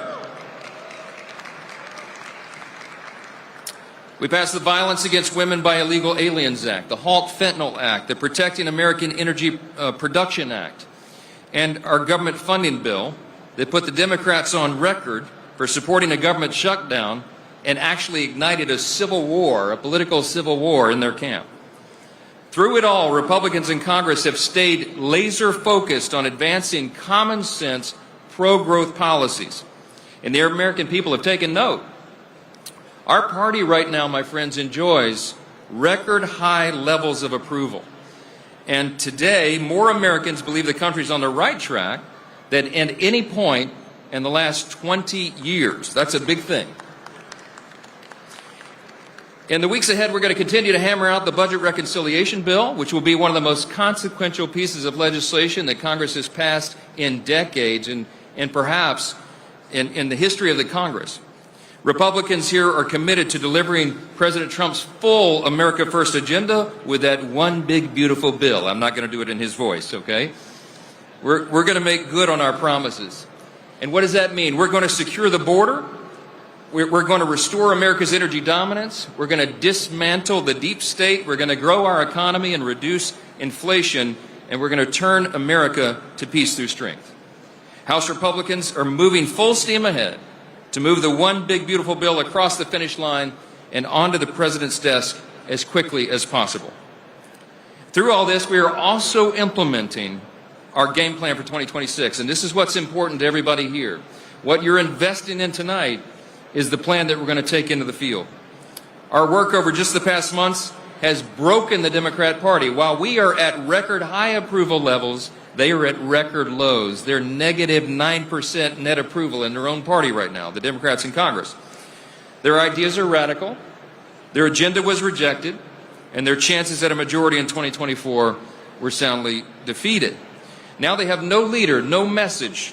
They have no vision for the country other than to double down on their failed, terrible policies, and they're sending out their emerging new leaders like AOC and Bernie Sanders. That's where they are, right?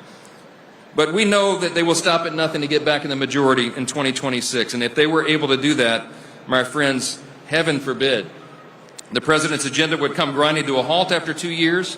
We would see a return to open borders policies. We would see impeachments and corrupt lawfare resurrected. And we would see the largest tax increase in American history.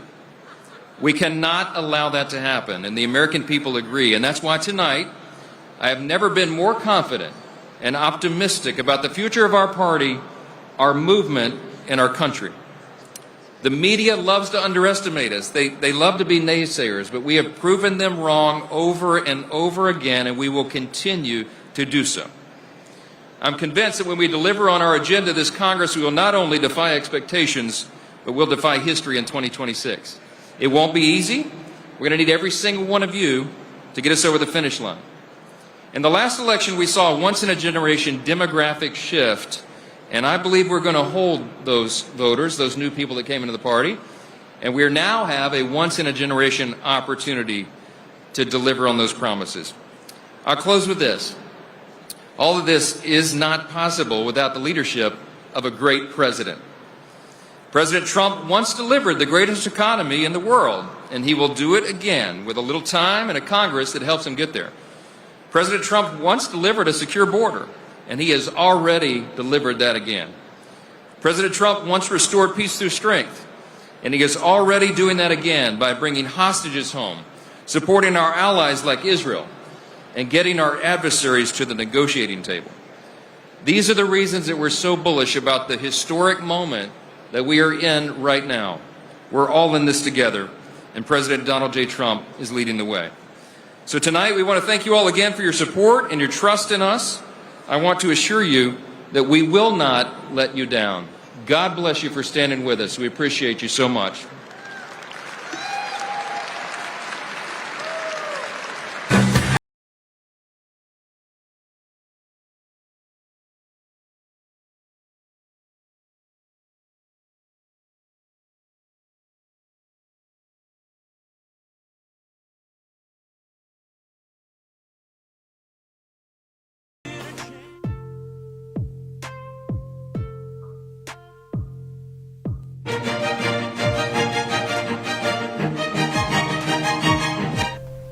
All right, so that was Speaker of the House Mike Johnson there as we await the 47th Commander-in-Chief, President Trump, to speak at this event in Washington, D.C. This is the NRCC dinner. It's 7:07 Tuesday, April 8th. Thanks so much for joining us here on Right Side Broadcasting Network. On Truth Social, President Trump just about 24 minutes ago said, quote, "I had a very good meeting today with the Speaker of the House," who of course you just heard from there, "and some of our more conservative members, all great people," the president says. "I'll let them know that. I am for major spending cuts. We are going to do reductions, hopefully in excess of $1 trillion. All of which will go to the one big beautiful bill." So we'll see what that beautiful bill looks like in the coming weeks, maybe less than that. Also, I, along with the House members and senators, will be pushing very hard to get these large-scale spending cuts done. But we must get the bill approved now. Make America great again. So President Trump just about 24 minutes ago on Truth Social, on his way to that dinner right there. We'll have that live for you right here on Right Side Broadcasting Network. Let's go to some more. All right, waiting on President Trump. I wonder how late he's going to be. It's already an hour and almost 10 minutes late right now. I almost wonder if we should just make it a separate live, because we're pretty much out of the news at this point. All we got left is the fun stuff. Might as well just get into the fun stuff, and either we'll catch him or we'll just start a separate live. I don't want to just sit here and just fill the void like they do on Right Side Broadcasting. Nothing wrong with them doing that, but I'm not that kind of guy. I don't like to just sit here and just talk for the sake of talking. And I know that's probably surprising because I talk my ass off. But either way, let's go ahead and get into the fun stuff here. Like I said, we're going to be opening today's door from the Advent calendar sent to us by Wad. And we got 2 funny videos of the day. I do have this pulled up. So if President Trump does hop on stage before we get to the end of this, of course, he will be taking priority. Now, before we get into the fun stuff, I want to remind you, hooligans, really quick, if you would like to support the live to keep us running, you're welcome to use the links in the description in order to send donations. You can do that by using PayPal, Cash App, Stripe, Zelle, Venmo, Locals, Buy Me a Coffee, or you can even send crypto. Like I said, we're going to open today's door from the Advent calendar sent to us by Wad. Let me see. Right here. We're getting down to it. Let's see what today is. I think today is day 21. Let's see what we get today.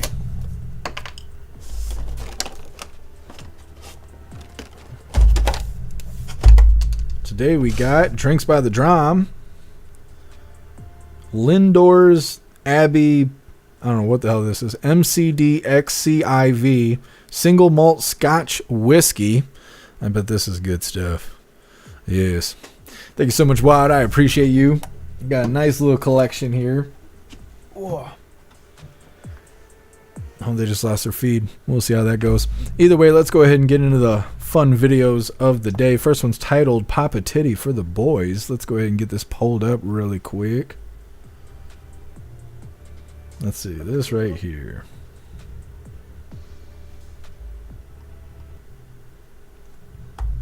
Once again, this is titled Pop a Titty for the Boys.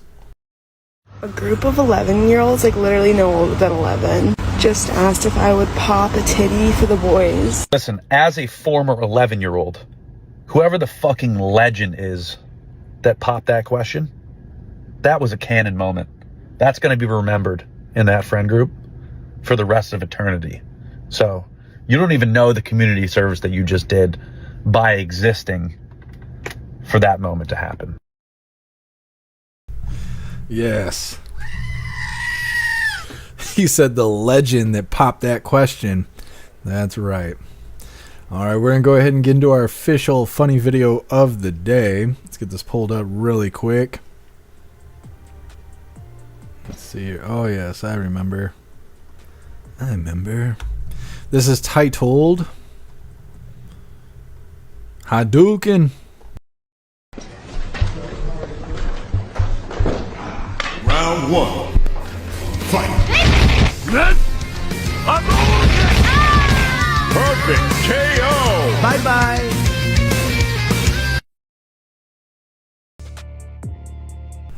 It's so good. Love that. Love that. We would never miss Congress Live if that's how it went down. Anyways, that is all the coffee I had for you hooligans today. We can go ahead and put this up on the screen. We'll read through for a little bit and see if we can, I don't want to say waste time, but spend some time while we wait for President Trump to get on stage. This individual over here touching the teleprompters and all of that. It's a good indicator that President Trump is just moments away from being on stage. So we're going to read through the chat for a little bit, see what you hooligans think about our funny videos, as well as anything Speaker Mike Johnson was talking about. Russell Mortal Kombat Trump? Yeah. Well, I think that was Street Fighter, but yeah.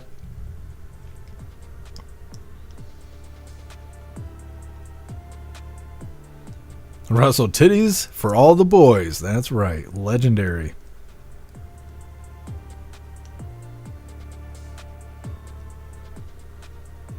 Guess last time cuts went to one bill was Bill Clinton. No good. That is no good.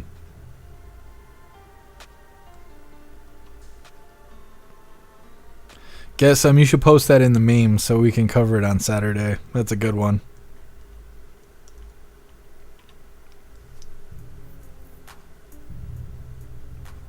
Breeze by you by dismantle. I hope you mean prosecute, Mr. Johnson. Yeah, he's a lot of talk. I'd like to see him actually get something done. I wonder if he takes credit for what the Supreme Court did. Because Speaker Johnson came out and said he was going to do something about the district judges that were standing in the way of President Trump's agenda with the mass deportations and pretty much everything he tries to do. Now the Supreme Court has ruled in President Trump's favor, which we covered that earlier in the live. And I wonder if Speaker Mike Johnson's like, yeah, look at the great things I did, even though he didn't do anything.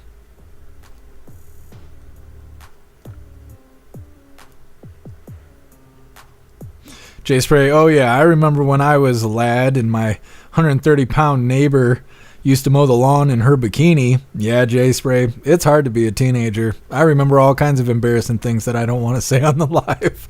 All kinds of stuff. Legendary. Ghostly, the AI is only going to be full of memes. Yeah, it's good stuff. Shroomish, bye-bye. I know.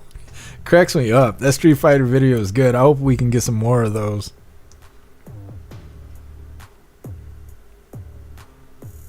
What's up, Information Warlord? Happy freedom to you.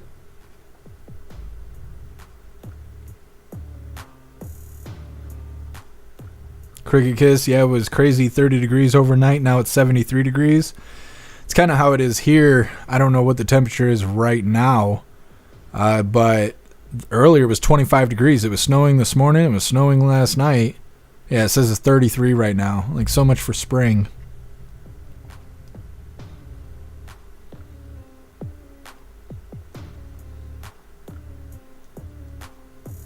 Too old to care. Just threw together some creamy chicken enchiladas, waiting for the oven to heat up. Sounds good. I'm not sure what it's going to be for dinner today.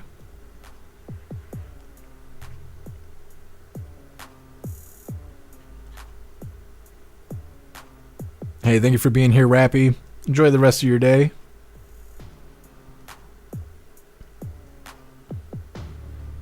Stoner, we only hung out with one kid because his mom was hot. You guys are mean.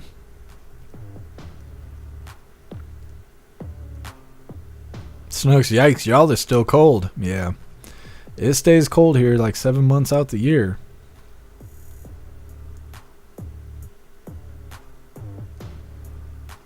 Breezeway, you got a freeze warning tonight? Yeah. Get some move. I can't. I got responsibilities here.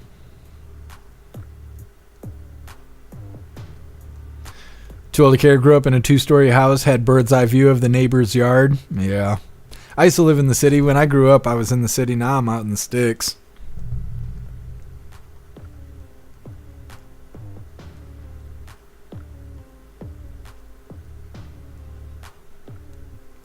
Jay Blazer, I'll give him the benefit of the doubt as long as his actions deserve.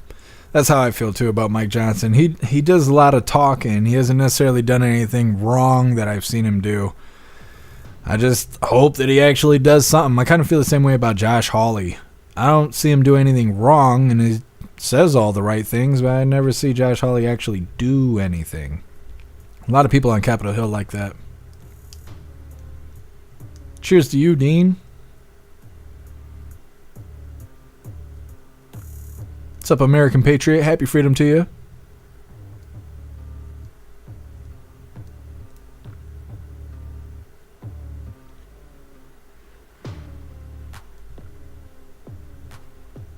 Wayward Trump be pooping a lot.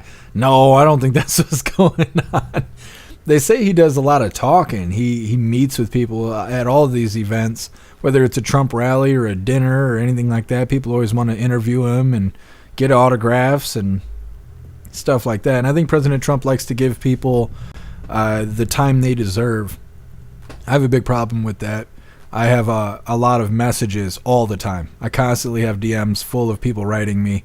And sometimes people feel that I'm ignoring them, but I'm not ignoring them. It's just if I don't have time to give you a good 15, 20 minutes that I believe you deserve for whatever reason you're writing me, I can't get into the messages. I have to have enough time to give you the time you deserve. I don't like writing generic messages and stuff. I like being really genuine. And I think President Trump's very similar to that. He doesn't want to just do the cookie cutter words with everybody. He wants to be personal with people. And with that comes time. It takes time to sit there and hear people out and converse and make sure that their needs are met before going on to the next person that needs something from you. And so I think that's what it is. It is frustrating sometimes trying to cover President Trump with it being late. Like the grocery store is going to close in 40 minutes. President Trump's not even on stage yet. It's guaranteed he's going to take longer than an hour. Chances are I'm not going to be able to eat today. And that's frustrating. But at the same time, I don't want to miss the president, and I don't want to let you hooligans down. So, it's part of the song and dance. Who do they got up there right now? I don't think I've seen that individual. Interesting. I wonder if Trump's guy will come back and readjust the microphone now that this guy walked up there.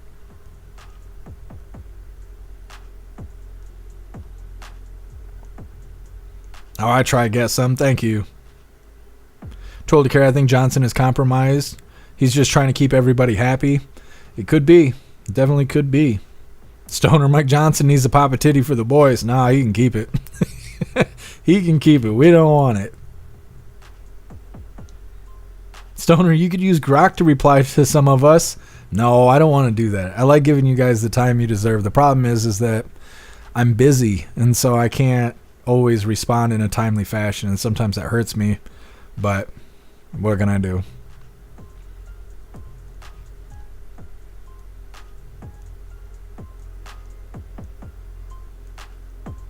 Murdercom. So I decided When to take off my studded e-bike tire.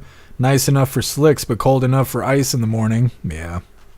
Well, it's like that, just, you know, figuring out if you're going to put a winter coat on. You wake up and you got to throw a winter coat on, maybe a hoodie underneath. And by 3 o'clock, you got to strip it all off because you can't breathe because it's too hot outside.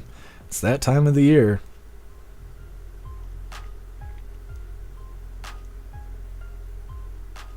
Dean, Trump is the new kind of DSM diagnosis. What is DSM?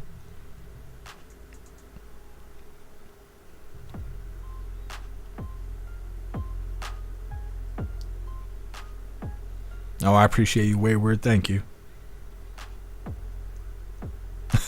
Guess some, when you say you don't eat and I don't see Klaus, I get concerned. No, Klaus is doing fine. Klaus eats every day, regardless if I eat. Klaus has got a pretty pampered life.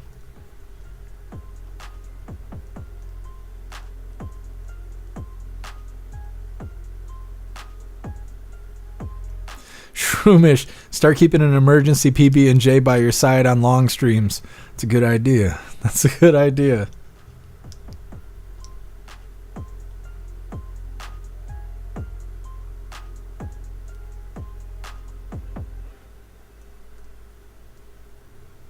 I'll have to Google it. I've never heard of DSM.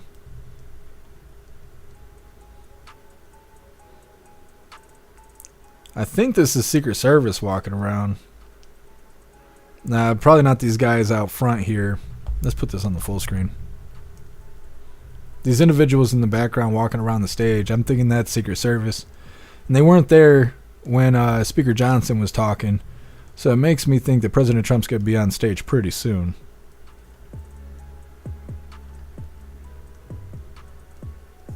Hey, thank you for being here, Breeze by You. Sounds good, Hair Juicer.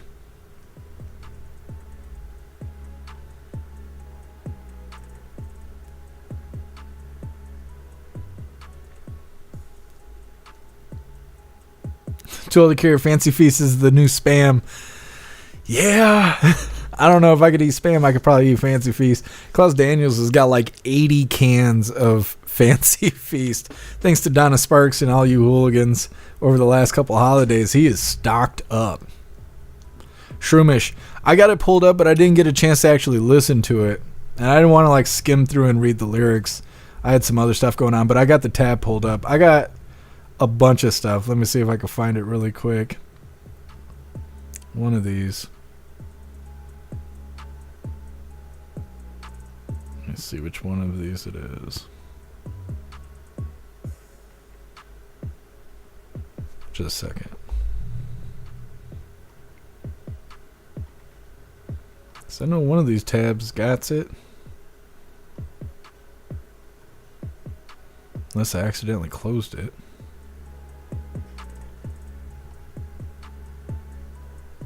Well, I'm not going to be able to find it now. I got a tab that's got like 20 things on it. I'm not sure which. I got a lot of tabs open. Ideas for t-shirts. Let's see, what is this? Come on, thing. I got 4 different reminders. A Glenn Beck video I need to go take apart. Leonard Skinner live. Leonard Skinner lyrics. Give me back my bullets. I don't even know what that is yet. AI redneck Trump music video. I got all kinds of little reminders here. I didn't have time to go through them, but I will. I will after today's live. Shroomish, I bought a case of low sodium Spam last week. Holy, I don't know. I still need more time before I can give it another try. Too old to care. Tits on a Ritz. That's good cracker. Yes. So it sounds like a delicacy.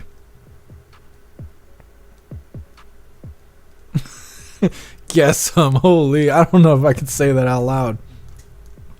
Stand tall. Keep the friendship between us. When you confront a lefty, put the fists in his penis. That's bars.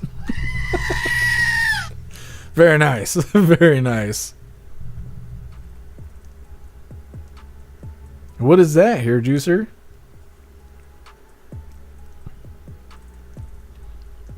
J Spray, I'm old Greg. Shroomish hits bomb with mac and cheese. Nah, I don't know. Spam is rough. Hey, thank you for being here, Guess MJ. Enjoy the rest of your day. Cricket Kiss, I think Fancy Feast is a lot more expensive. Yeah, I think so too. I think Fancy Feast is more expensive than Spam.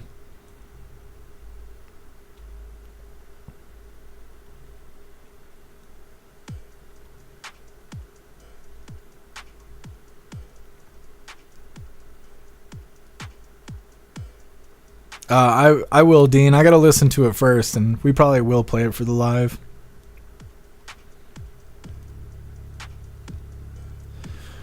Well, I'm wondering if President Trump is going to be going live soon or not, because Secret Service is there, which kind of says that he will be live soon. But if you look, all the guests are standing.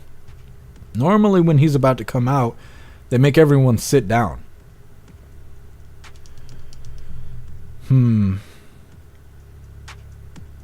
I think the best way to do this is probably start a separate live. Yeah, see, they're showing all the tables and stuff, and people are still standing around. So I think we got some time before President Trump's going to come out on stage. I don't want to just sit here and lollygag and all of that. Like I said, I'd like to run down the street and go get some food really quick. That way I can have dinner after President Trump is done speaking. Let's do that, because these guys are all standing around. I think we got some time. Let's go ahead and do the thing. I'll keep this pulled up, and I think we're going to start a separate live for President Trump delivering remarks at the NRCC dinner. We did cover all of our fun stuff for the day, and we read through the chat, so there's only one thing left to do. Let me drop this Linktree link really quick in all of the chats, and we got the Pledge of Allegiance coming up. Here, Juicer, where's Donna been? I'm not sure. I'm supposed to call her. She texted me and told me to call her, and I've been busy. I'm a busy guy. Been doing taxes. When I talk to her, I'll have an update. She's probably been busy. It's hard to say. She's been around, though. She's been texting me and whatnot, so she must be watching the live somehow.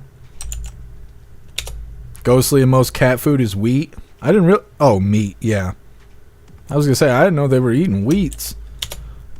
Klaus Daniels, he's eating his Wheaties. What's up, Magic? Happy freedom to you.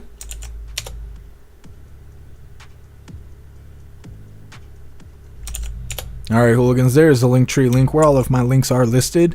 So if you'd like to make donations, join membership programs, or purchase any merch, would really appreciate it. All of your guys' contributions keep us running every day except for Sunday, because we got to have a day to recharge those batteries. Definitely go join Discord. Discord is our free hooligan community. It's the best way to be notified every single time we go live. The hooligans are there, keeping the conversation going 24/7. And we have 2 news boards that keep you up to date with everything going on around the world. So definitely go join Discord. If you're feeling real saucy, go join jeffmaclive.com. Over on the website, it is the best way to experience the live. Our built-in chat has more ability than any other platform. You can post memes and GIFs and custom emojis and links and all kinds of stuff right there while watching the live. You will also have access to Hooligans Alley, which is our private social media area. You'll have access to the forums, you'll have access to the arcade, and you will also have access to our advanced messaging system with the built-in group chats that gives you the ability to text each other, call each other, video call each other, group texting, group calling, group video calling, and more. jeffmaclive.com is the place to be and the home of the hooligans, so definitely go get yourself a membership. It's time to do the thing, hooligans. I do got this pulled up. It's not time yet, so we're going to do the thing. We're going to wrap this up, and we'll go live again for President Trump. All right, hooligans, please join me for the Pledge of Allegiance. I pledge allegiance to the flag of the United States of America and to the republic for which it stands, one nation, under God, indivisible, with liberty and justice for all. All right, did the thing. We're going to read through one last time just to make sure no hooligans are left behind. But like I said, we are going to wrap this up. We'll be live again shortly as soon as President Trump gets on stage. But if I don't see you tonight, I will see you tomorrow, 3 p.m. Eastern time, for the very next Coffee with Hooligans. Like I said, we're going to read through them. We're wrapping her up. Jay Spray can't afford Spam. Ham is cheaper by the pound. I'm not eating Spam or ham. Sam, I am. I'm just not. I am not. Maybe if I get hungry enough. Hey, thank you to all the care. Appreciate you being here with us. Thank you, Pumpkin. Much love to you. Kevin, Pepper's going crazy for the milk. She even knows what the jug looks like. Yeah, they know where the good stuff is. Thank you for being here, High Plains Drifter. Thank you, Viola. Thank you, Tony Rich. I appreciate you, Dean. Thank you.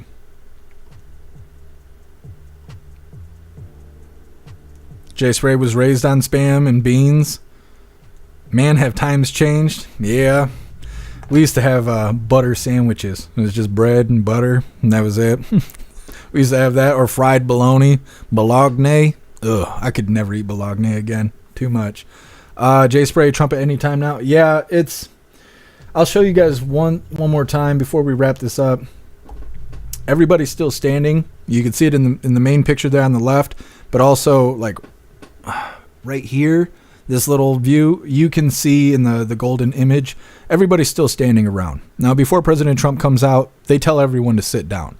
And so with them standing, I'm thinking we got more than 10 minutes before President Trump's going to be on stage. So like I said, we're going to end this live. I'm going to run down the store and grab dinner really quick. And then by the time I come back, President Trump should be either on stage or about to be on stage. And we'll start another live to cover that. And like I said, if I don't see you guys tonight for the Trump live, I will see you tomorrow, 3 p.m. Eastern time, for the very next Coffee with Hooligans. I really appreciate all of you guys for being here. Thank you so much for jumping through the hoops. I guess we dropped some frames. The internet took a shit at some point, but we're still here and we did the thing. I appreciate all of you guys. Go find some food. That's what I'm going to try and do, but please make your way back to cover the president. And like I said, if I don't see you tonight, I will see you tomorrow. So please make your way back to us. If you're new here, go join all the communities. We have all kinds of communities. Go down the link tree, click all the damn links. Come join us, hooligans, because we're out and about all the damn time. So go ahead and join the communities, like I'm saying. And enjoy your night if you don't come back, but come back tomorrow. Either way, I appreciate all of you guys. Huge shout out to everyone that made donations, joined the membership programs, or purchased any merch. I really appreciate all of you hooligans, and I wouldn't be able to do any of this if it wasn't for you. So thank you so much for all your support, and I'll see you on the next live. Until then, stand tall, shine bright, and that's a wrap.